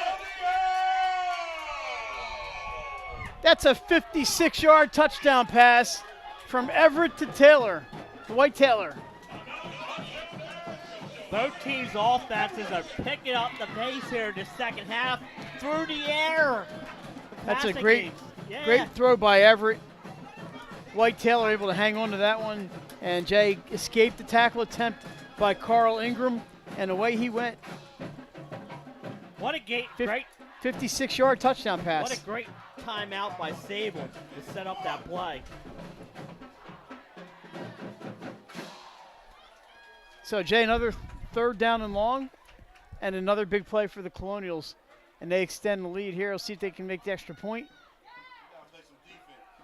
That's a chip shot, hits Doink, and is no good, so they've missed the 2nd straight extra point. It's 34-21, William Penn. Yeah, a flag, and it was a penalty on CR. Another flag down.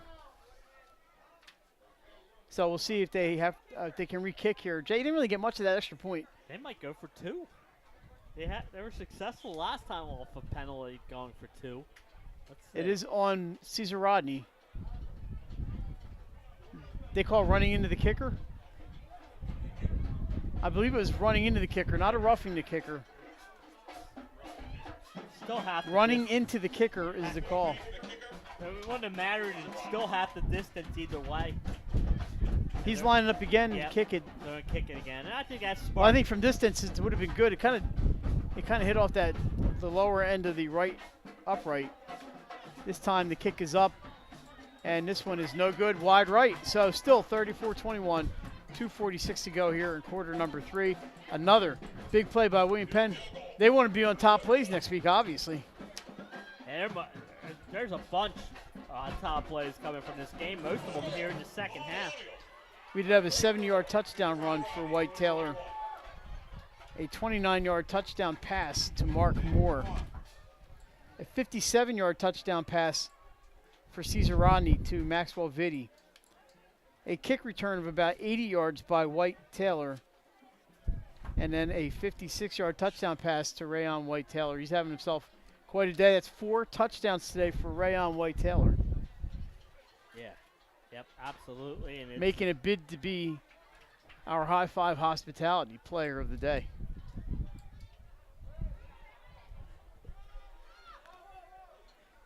Yeah, I'd say. But a great pass there by Josiah Everett over the middle. Hit Rayon White Taylor in stride. White Taylor did the rest, got away from 1 tackle attempt, and he was gone.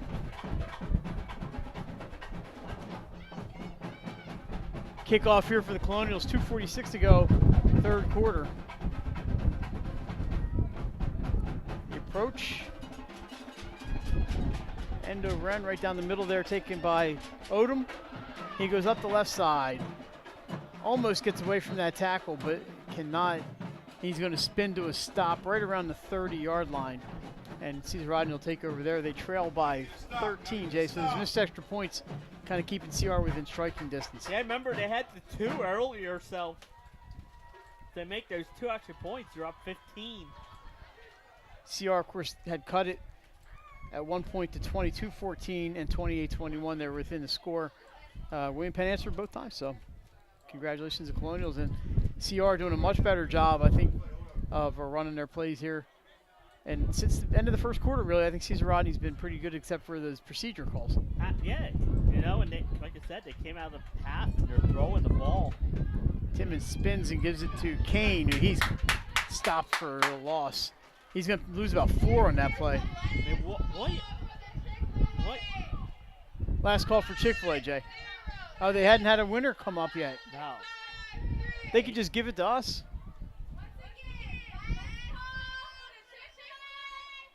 I didn't win again. Yeah, I think people are going to hear this down to St. Peter's. CR's just had no success running the ball, Mike. Their big plays have come from the pass. It's 507-553 if you have the winning ticket. They're sitting here waiting to give you a Chick-fil-A gift card. It wasn't you again. You went not me, no. Went 0 for 4 tonight. Timmons down the left side. This time that's Vitti again. They were able to hold him to about a 7-yard gain. You know, like I said, Mike, their offense is coming through the air. Yeah, they've been able to have some success throwing the ball. Maxwell Vitti especially, and also Aiden Kane with 2 really good catches today. William Penn's doing a good job of shutting down the CR ground attack. CR gets the signs from the sideline. They are lined up and just about ready to go here. So they're closing in on 1 minute to go here in quarter number 3. It's a big play. You do not want to putt into this win if you can. Timmons spins around again. This time to gives the ball to Bay. He's going to be up near a first down. And CR says, we got it. The officials, I think, agree. Yeah, I think you got it by about a yard.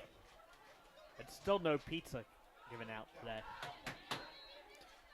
First down at the 40 for the Riders. 56 seconds to go. The clock will start momentarily as soon as they get those chains set. Well, you'll see the official player too. Oh, the William Penn player down, and down he goes.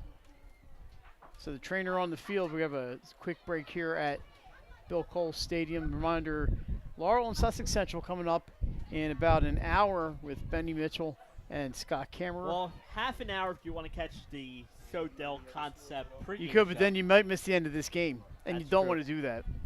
You never know. This is the way things are going today, Jay. Kick returns, long passes, big tackles.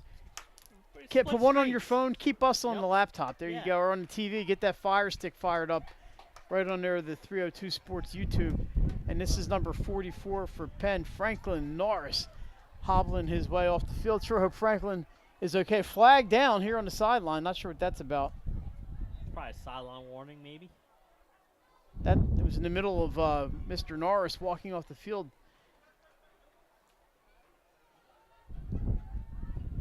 Maybe he's practicing. Yeah, he probably fell out of his pocket. Yeah, maybe. He fell out of his pocket and defied gravity, went up in the air.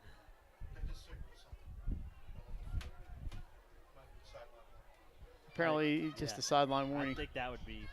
All right, here we go. Ready to go. 1st and 10. 56 seconds to go, third quarter. Timmons by himself in the backfield.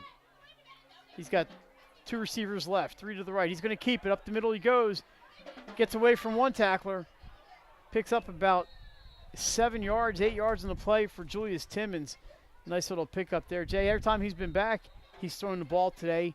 This time he keeps it and runs, and we have another whistle, as I believe we have an injured player. For Cesar Rodney, looks like number 78. Can't be 78. Well, there's no 78 in the roster. Maybe it's 79. If it's 79, that is Caleb Kellum. But the coach has his hand across his jersey number, so I can't really see who it is. I thought it was 79, seeing it That live. would be Caleb Kellum, senior. 79. It was 79, thanks to Andy Walter. It's 30 seconds in running here. 2nd and about 3, so give Timmons 7 on the carry up the middle. This time he's got a mate in the backfield, number 24, Anthony Cox, the junior. And they are still waiting for a play, Jay, and that clock is running. They might want to go with the wind. I don't think they're going to get a playoff here. Yeah, they might want to go with the wind in their back, even though they've had success going here in this quarter. And that's going to do it for the third quarter. William Penn answers both times Cesar Rodney scores. They lead 34-21. Fourth quarter action coming up on Delaware Live Sports. We're right back after this. I would always pass by Ferris on Kirkwood Highway, so I knew that they existed. We stopped in the showroom.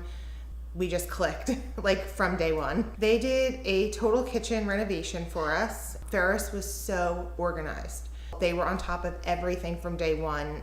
Always here when they said they would be, always on time, kept to the schedule. The level of comfort speaking to everyone that works at Ferris, they were just super friendly, easy to talk to. It was like they were friends, not, people coming to work on our kitchen. The room is totally transformed from what it used to look like. To have all this seating now and the big table, the bench seats, it's great. I love coming home and just walking through the laundry room into the kitchen every day. It was just a great experience. We love Ferris.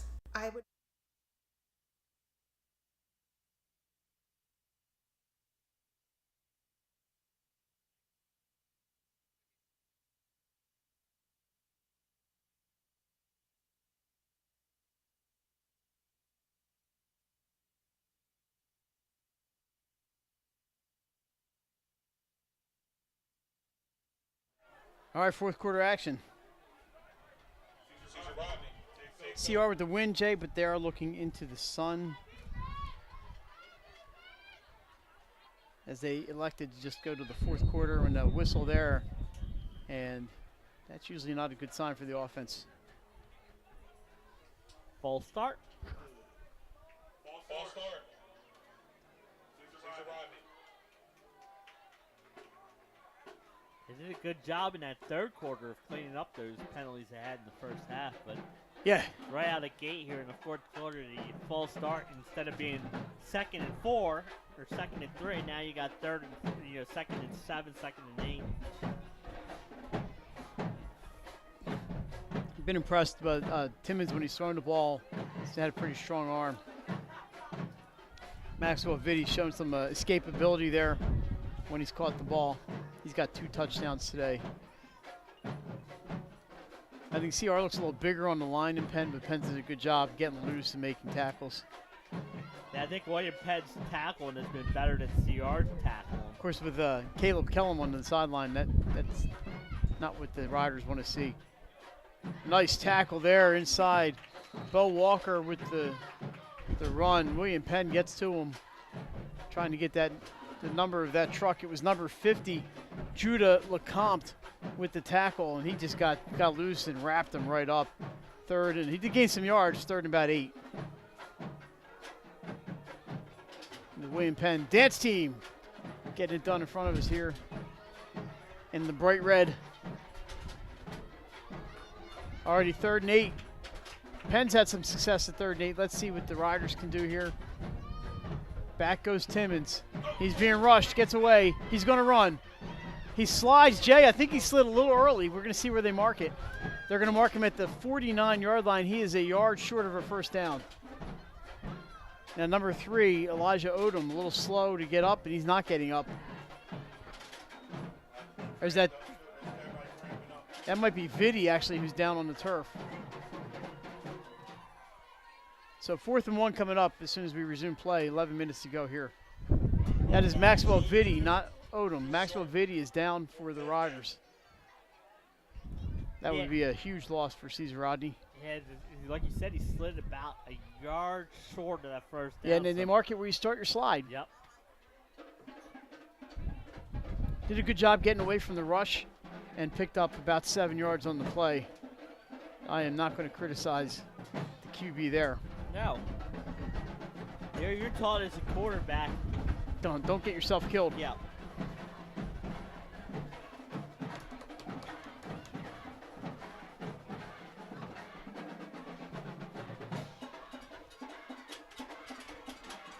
William Penn, home of the drums. Let's see their drum line against Dover. That would be awesome, wouldn't it? Yeah. Yep, absolutely it would be.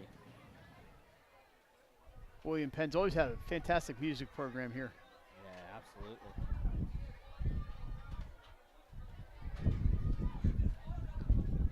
Vitti is still down.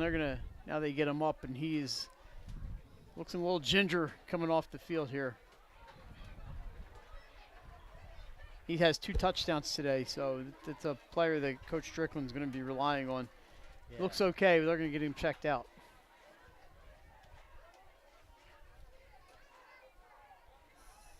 For the John Busby, Sally's has arrived for their game against DMA.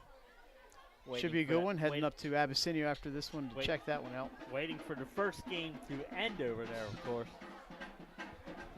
Kickoff scheduled for 7:30 at Abyssinia, and if you're going, you're not parking it at the stadium. Just telling you right away, don't even bother. And my guess is even if you could, there'd be no room there anyway. Having spent, it feels like a part of my life at Abyssinia Stadium, I can tell you from experience.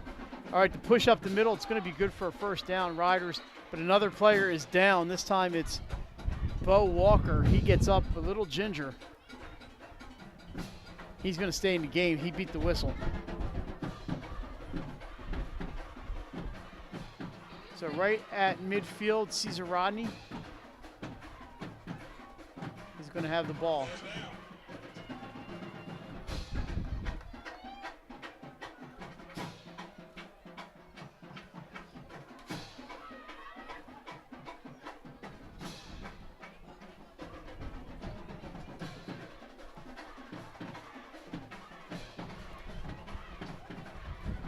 Well, partner, we couldn't have asked for a better game to start. Good way to start the season. And hey, my man Nick Alessandrini, we're missing you, but thanks for turning over the play-by-play duties today. I appreciate it.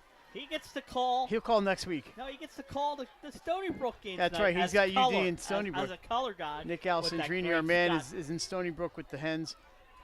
And here's a Bo Walker gets loose down the left side. He's going to get about 9 yards on the play. Yeah, Nick A, me and Mike are taking next week off. You got it under control, you and Coach Harmon. Of course, our game next week, Jay, is going to be the Hodgson Silver Eagles at home against Caravel at Caravel. Okay, there you go. You want to give a lesson on that? They are not too far apart from each other. Hodgson playing some home games at Caravel, including next week against Caravel. The Maroon will be out next Thursday night with Class 2A favorite Caravel hosting kind of hosting Hodgson. And guess what? Xavier Brown is back for Hodgson, by the way. Hodgson could be 1-0 going into that They game. could be. We'll catch a score when we can. Alrighty, second and about 2.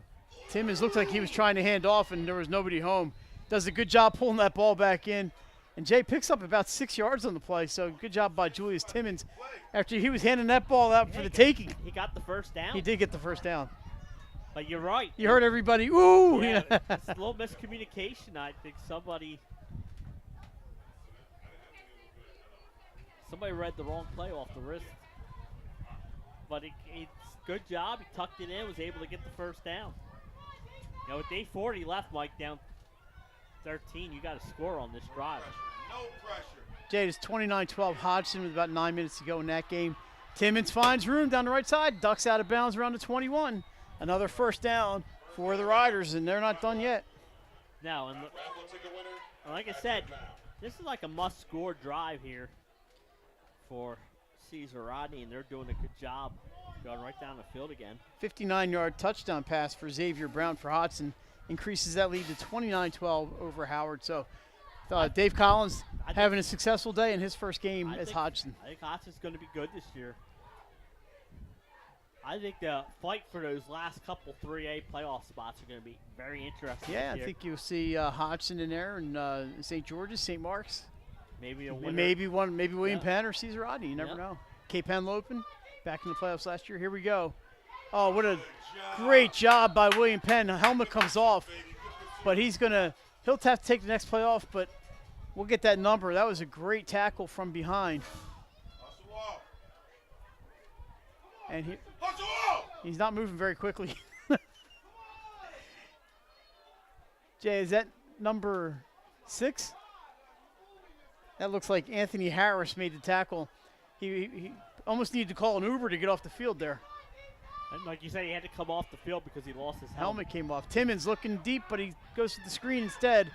He's got it to Cox on the left side. Anthony Cox catches it at the 19-yard line. It's going to leave him a little short, third and about 7.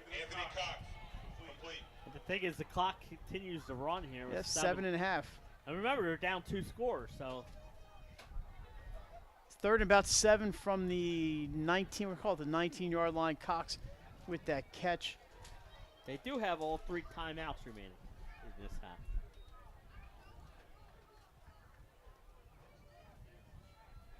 Jay, it's taking them a long time to get this play in. Yes, they are.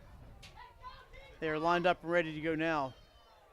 But that took 20 seconds, 7:08 to go. Timmons in the shotgun, looks to his left. And that pass just off the mark intended for number 3, Elijah Odom. It's going to be 4th down in about 7, and they're going to have to go for it here. Absolutely. Even with kicking with the wind behind you, field goal will pull you within 10. You'd still need 2 scores.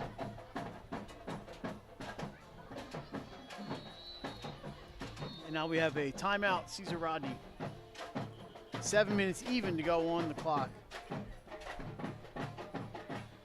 Yeah, you know, I like this timeout here. It's a huge play. You have, like you said, you have to convert here. At least get the first down, keep this drive going. Jay, we can make another sport announcement tonight. Yeah, go ahead. Wednesday night.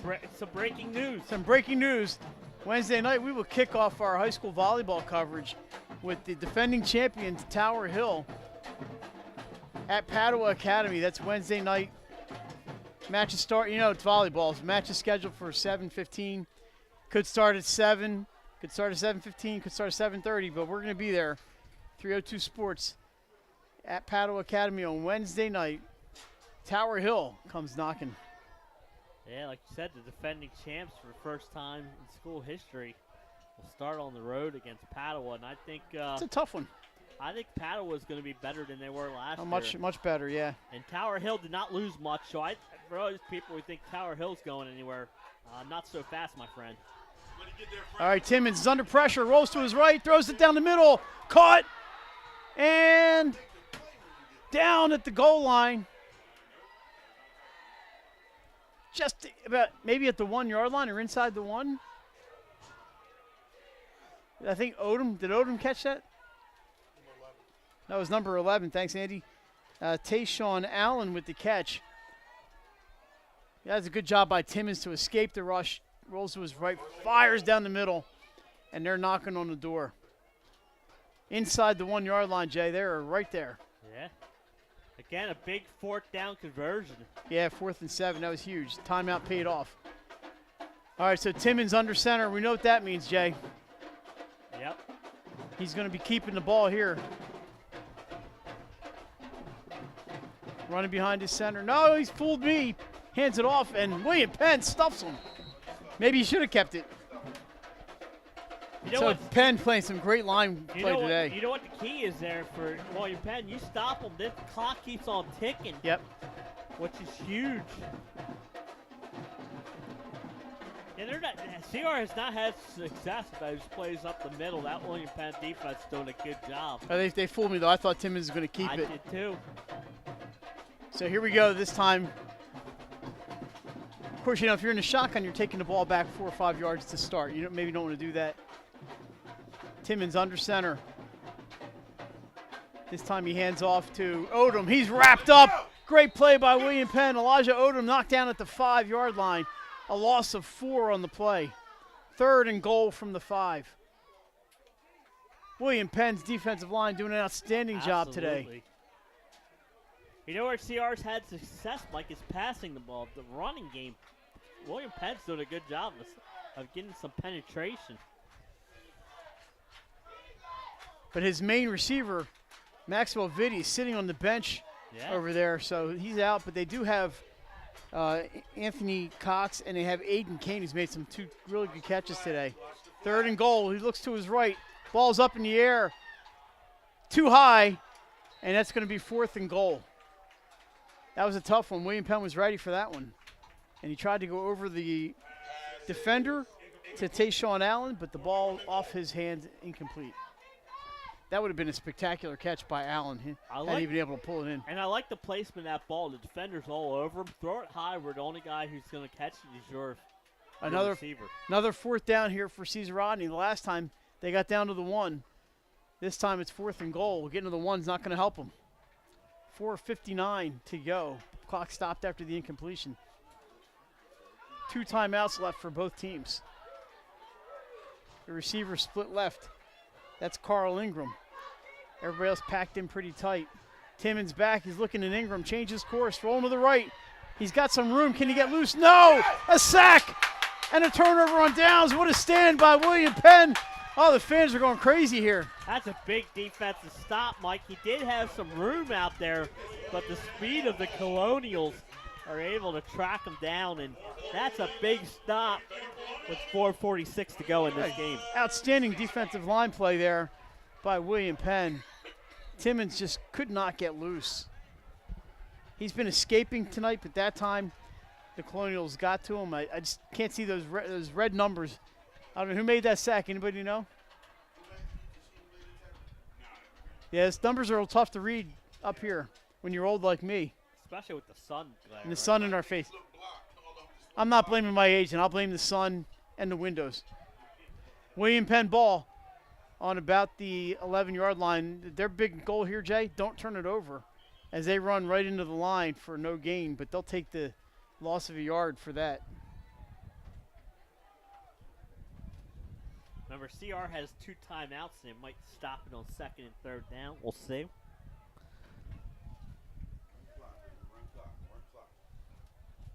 If you're William Penn, you do not want to snap the ball before it's, the referee starts going like that.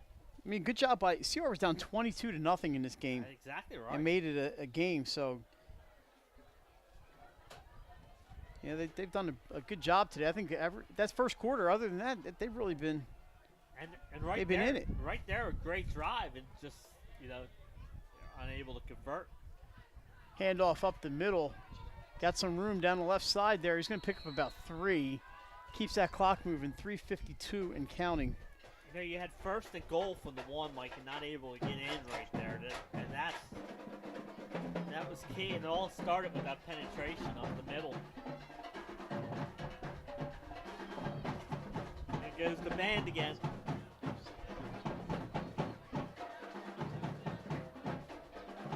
William Penn taking their sweet time here. They'll wait till they see that Yeah. back judge's hand going. That's what I said.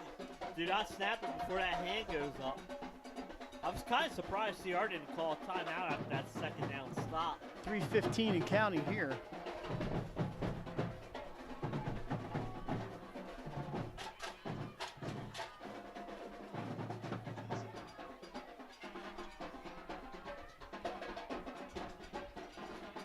All right, the back judge makes the motions, and William Penn calls the timeout.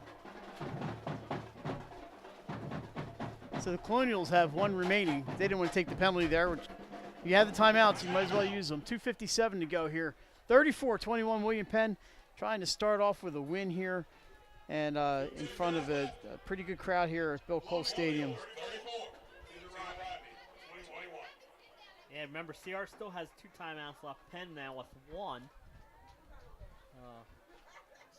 If they run the ball here and they stop them, I'm sure CR will call a timeout. And remember, they're punting into the wind here. CR still has a chance.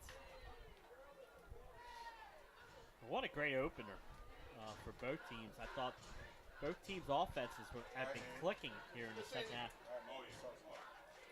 William Penn trying to win a season opener for the first time since 2020 when they beat Mount Pleasant to start the season. 2:57 to go, 3rd and about 9. I think they'll just keep the ball on the ground here. CR needs 2 scores. Yeah, and CR will get great field position if they can stop them here, get the timeout, punt into the wind. Here's the handoff. Breaks the tackle, and that's going to be enough for a first down. Clock is stopped. That's going to be just enough for a first down for William Penn. And Jay, that just might do it, but we'll see. Yeah, you say that CR does still have 2 timeouts. They didn't have to use one there, but now William Penn gets to run 3 more plays. Yeah, 35, 40 seconds of play. Even if CR uses the timeouts. Jay, we mentioned the shagging some fly balls. There's some activity over on the baseball field. I wonder if that's one of the local senior league teams or American Legion team or somebody practicing. Who knows? He did step out of bounds there, so the clock will not start until they snap the ball. Everett hands off up the middle. Tackle made. He fumbled. Fumble. CR recovered, I think. So it's going to be the tackle made by Logan Heffington, number 39. And CR gets the ball, so hold the phone.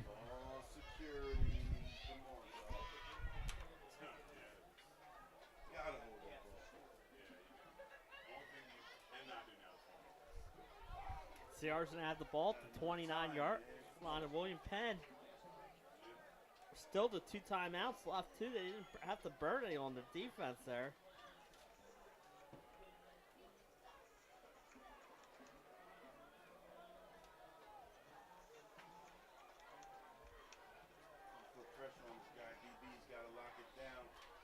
All right, so Riders, Timmons rolls right.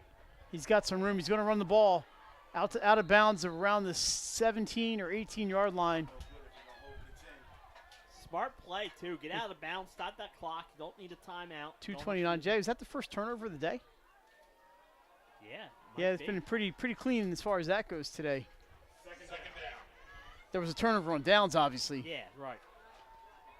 But it's going to be second and couple about 1. Were dropped, but second and about 1. Timmons did a good job there running to his right. Jay, I'm real impressed today with the job by Josiah Everett, the freshman quarterback for William Penn, just directing traffic out there, and obviously with the arm.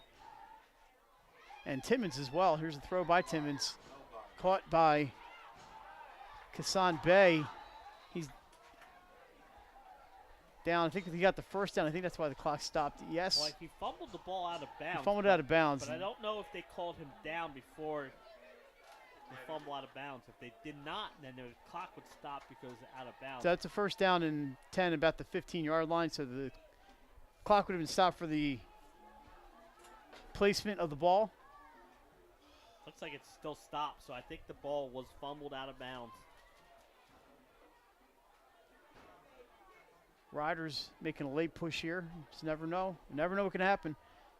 Timmons rolls to his right. He's looking. Under pressure, throws the ball in the general direction of Aiden Kane, but it's going to be a 2nd and 10. Good job there. Good pressure from the Colonials. Good job by Timmons to get rid of the ball in the direction of one of the receivers. Yep. So you don't take a loss of down penalty there. Yeah, exactly. 2:11 to go here at Bill Cole Stadium. Just looking ahead, which we'll, obviously we got to play here, so we don't want to lose anything here.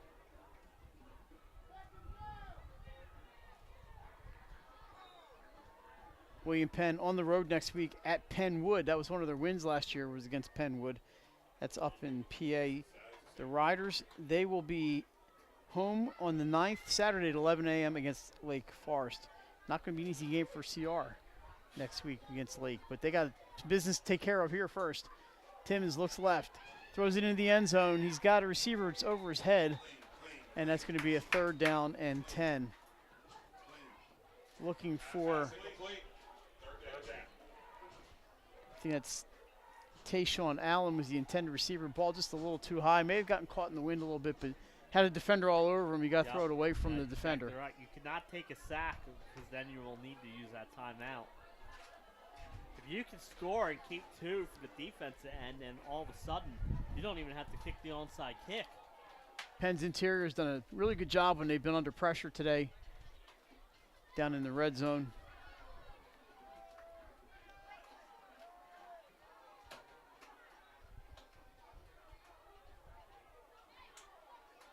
And it's now 3rd and 10, 2:04 to go.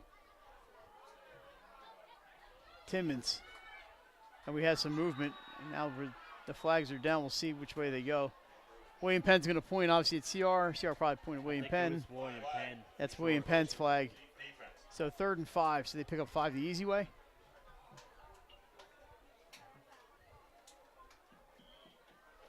So a couple games tomorrow as well, right? We have First State Military at AI tomorrow night.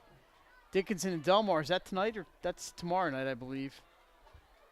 And then it's Mannheim and Smyrna. 3:30 at Abyssinia. So there's some football going on the rest of the sports will follow next week. 3rd and 5 from 12 or so. Nobody's there. There's a touchdown pass. He hits Kane on the right side in the flat. And in goes Aiden Kane for the touchdown. 1:55 to go. It's 34-27. Extra point pending. Now, Mike, you still have 2 timeouts. So decisions whether they want to kick the onside kick or kick it deep. 11-yard touchdown pass from Timmons to Kane. Because remember, if you kick it deep, William Penn's punting into the wind. If you could turn it over, if you could hold them with 3 and out. That's the coach in me thinking, you know. Timmons does a good job, rolls left. Kane left all alone. Turns around and throws the ball to Aiden Kane. He had nobody in front of him, and he scores. Extra point is up. We had a whistle before the kick, which was into the line, but there was definitely a whistle before that. Well, William Penn is offside, and they're going to try it again. Maybe that's why he kicked it into the line. They got a great jump. Yeah. Not legal, but it was a great jump. I mean, the whistle blew way before the kick. Oh, yeah, you can hear the whistle up here long before the kick. Because they're trying to protect them.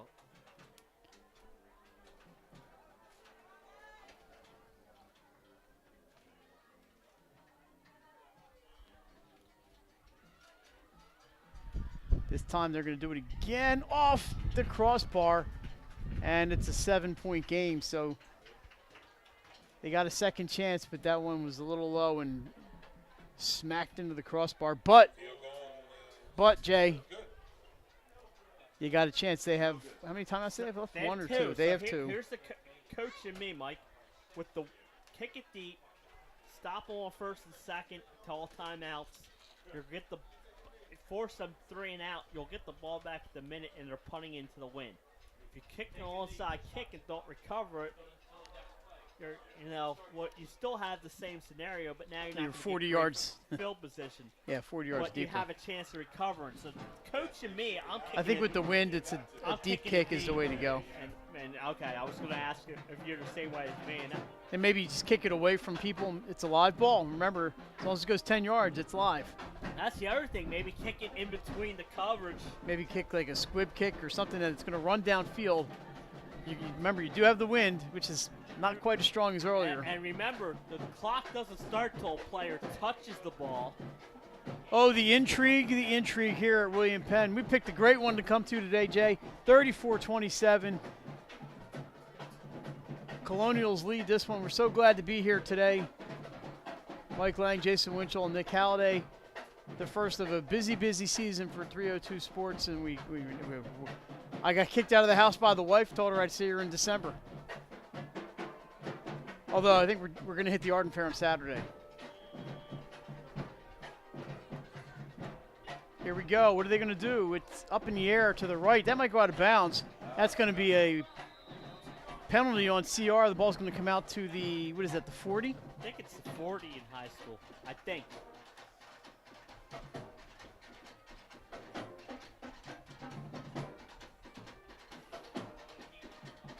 So that one just got off to the right a little bit.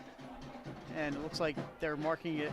One ref's sending it at the 40. The other one's marking it at the 35. Oh, yeah. It's 40 in college, 35 in high school. So from the 35-yard line, William Penn, 1:55 to go.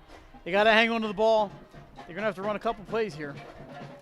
Well, and CR's got 2 timeouts, so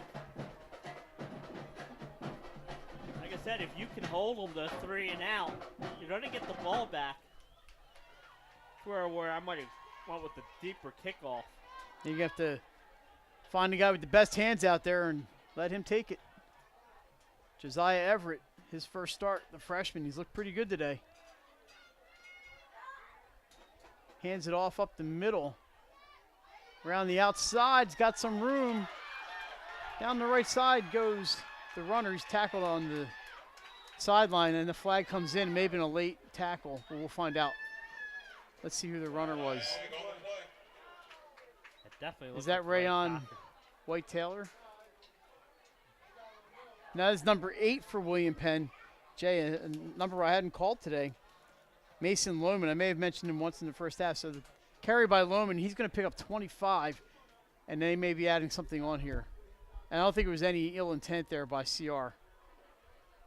There's not much in the way of sidelines here at William Penn.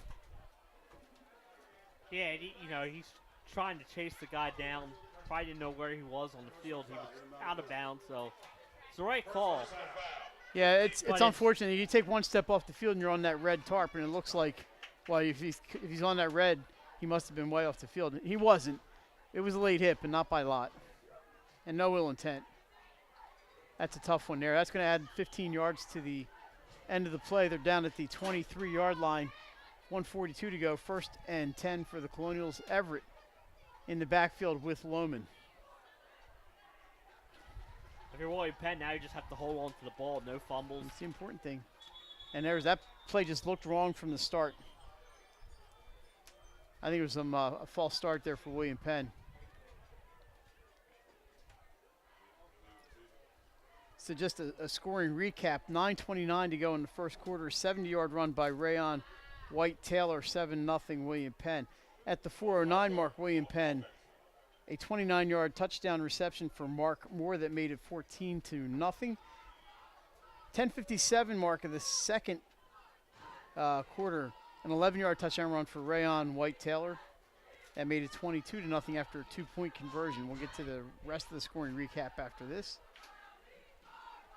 Everett to Lohman.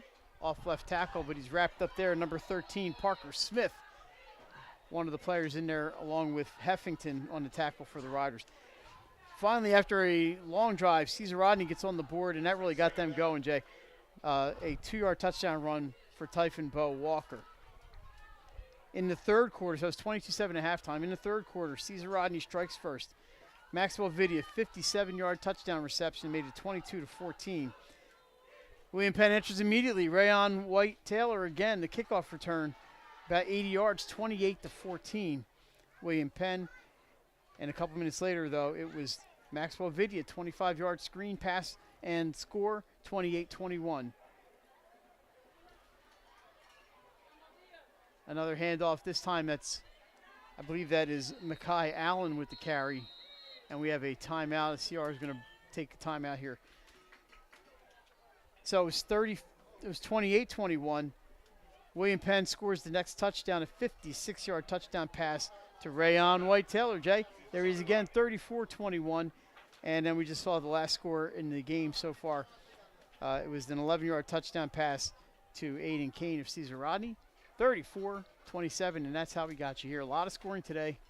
It's been a lot of fun out here. Yeah, it really has, and it's like you said, CR was down 22-0. So if Coach Strickland, you have some positive things you can work on before your next game. The fact that they were able to, outscore William Penn 27-12 the rest of the way after falling behind 22-0. They cleaned up those. For the most part, they didn't all those procedures in the first half. You didn't see one in the second half. They cleaned that up. So there's positives out there. Defensively, they got to work, on tackling. They've had some tackling issues, but it's been if you're CR, there's a lot of positives. If you're William Penn, a lot of positives, and so now you get that first game under your belt. But I've been impressed with William Penn's interior defensive play, right. And offensively, the freshman really impressed with the way he's commanded the game today. There's a fake handoff. They go up the middle. That's Lohman. He's down around the 19-yard line. That's going to be a pickup of about 9 yards. And that's the last timeout. And another timeout for Cesar Rodney. Their last one, 37 seconds to go. So barring him, we have an injured Cesar Rodney player, number 51, down on the field. And that would be Stephen Davis. But it's fourth down, Mike. And he's up and he's playing. We're good. So I believe it's fourth down. So if once they stop them, the clock will stop on turnover downs. So CR would have probably about 25 seconds, 30 seconds. I'll see if you're William Penn, the goal here is to get the first down and just kneel down and get out of here. So Coach Sable looking for a win in game one here. Let's remember, coming up in about 20 minutes, it's Laurel at Sussex Central. Benny Mitchell and Scott Kammerer have the call from Georgetown. And we're back next week from Caravel Academy. It's Hodgson and Caravel at Bob Peoples Stadium. For the rest of our schedule, take a look at our social media sites and DelawareLive.com. Just ask us on Twitter. At final from, I don't know if you said this earlier. No, I did not say a final. 43-12, Hodgson wins. Good win for Hodgson. No, the run there by Phil Exum. He gets down. Not sure he got the first down. He did not get a first down. Took a big bruising hit, did Exum. That's going to be a turnover on downs, I believe. I don't think he got it first, or did he? Well, it looks like they're marking it as a first down. Not sure where the spot is. He did get there, Jay, so it's a first down. William Penn will kneel it down, and they will leave with a victory. They don't even have to snap it, Mike. Okay, with 10 seconds to go. Congratulations to the William Penn Colonials. They're out there hugs and shaking hands now. So William Penn puts a lot of points on the board in the first quarter, made the big plays when they had to, and they take the 34-27 win. And they're over here getting the adulation from their crowd, and well, they should. Jay, our High Five Hospitality Player of the game, we're going to go with number 5, Rayon White-Taylor. There he is with Coach Sable getting congratulations. 4 touchdowns today for Rayon, and he did a great job. And William Penn picked up a big win today. It's always a big win, but a season opener, home crowd, the nerves are there, and they did a great job. It really has. They really played well. Both sides. I thought it was a well-played game. Especially after that first quarter. A lot of offense. Second half penalties got cut down like you expected, and I just thought it was a really good opening game. Both schools that are probably outside looking in to start the season in playoffs, but easily can get there when you have to win these head-to-head games, and William Penn's got that advantage But they still have some tough ones on their schedule that they have to win head-to-head against, like you said earlier, St. Mark's, Kate, St. George's. When you play those teams, you got to win the head-to-head if you want to be one of the 66% of the teams in 3A make the playoffs, 8 out of 12. Yep, so Penn gets a measure of revenge after last year, the loss down in Camden with the 34-27 win. Just a reminder, Benny Mitchell, Scott Kammerer, have Laurel and Sussex Central for you coming up momentarily. Jay, they're probably in their pregame show right now. And we will have volleyball on Wednesday, Tower Hill at Padua. Once again, if you have plays for us, send them to 302sports@gmail.com or tag us on our social media sites. Final score, once again, William Penn 34, Caesar Rodney 27. Thanks for joining us. Hey, let's do this again. It's going to be a fun year. And good night, everybody.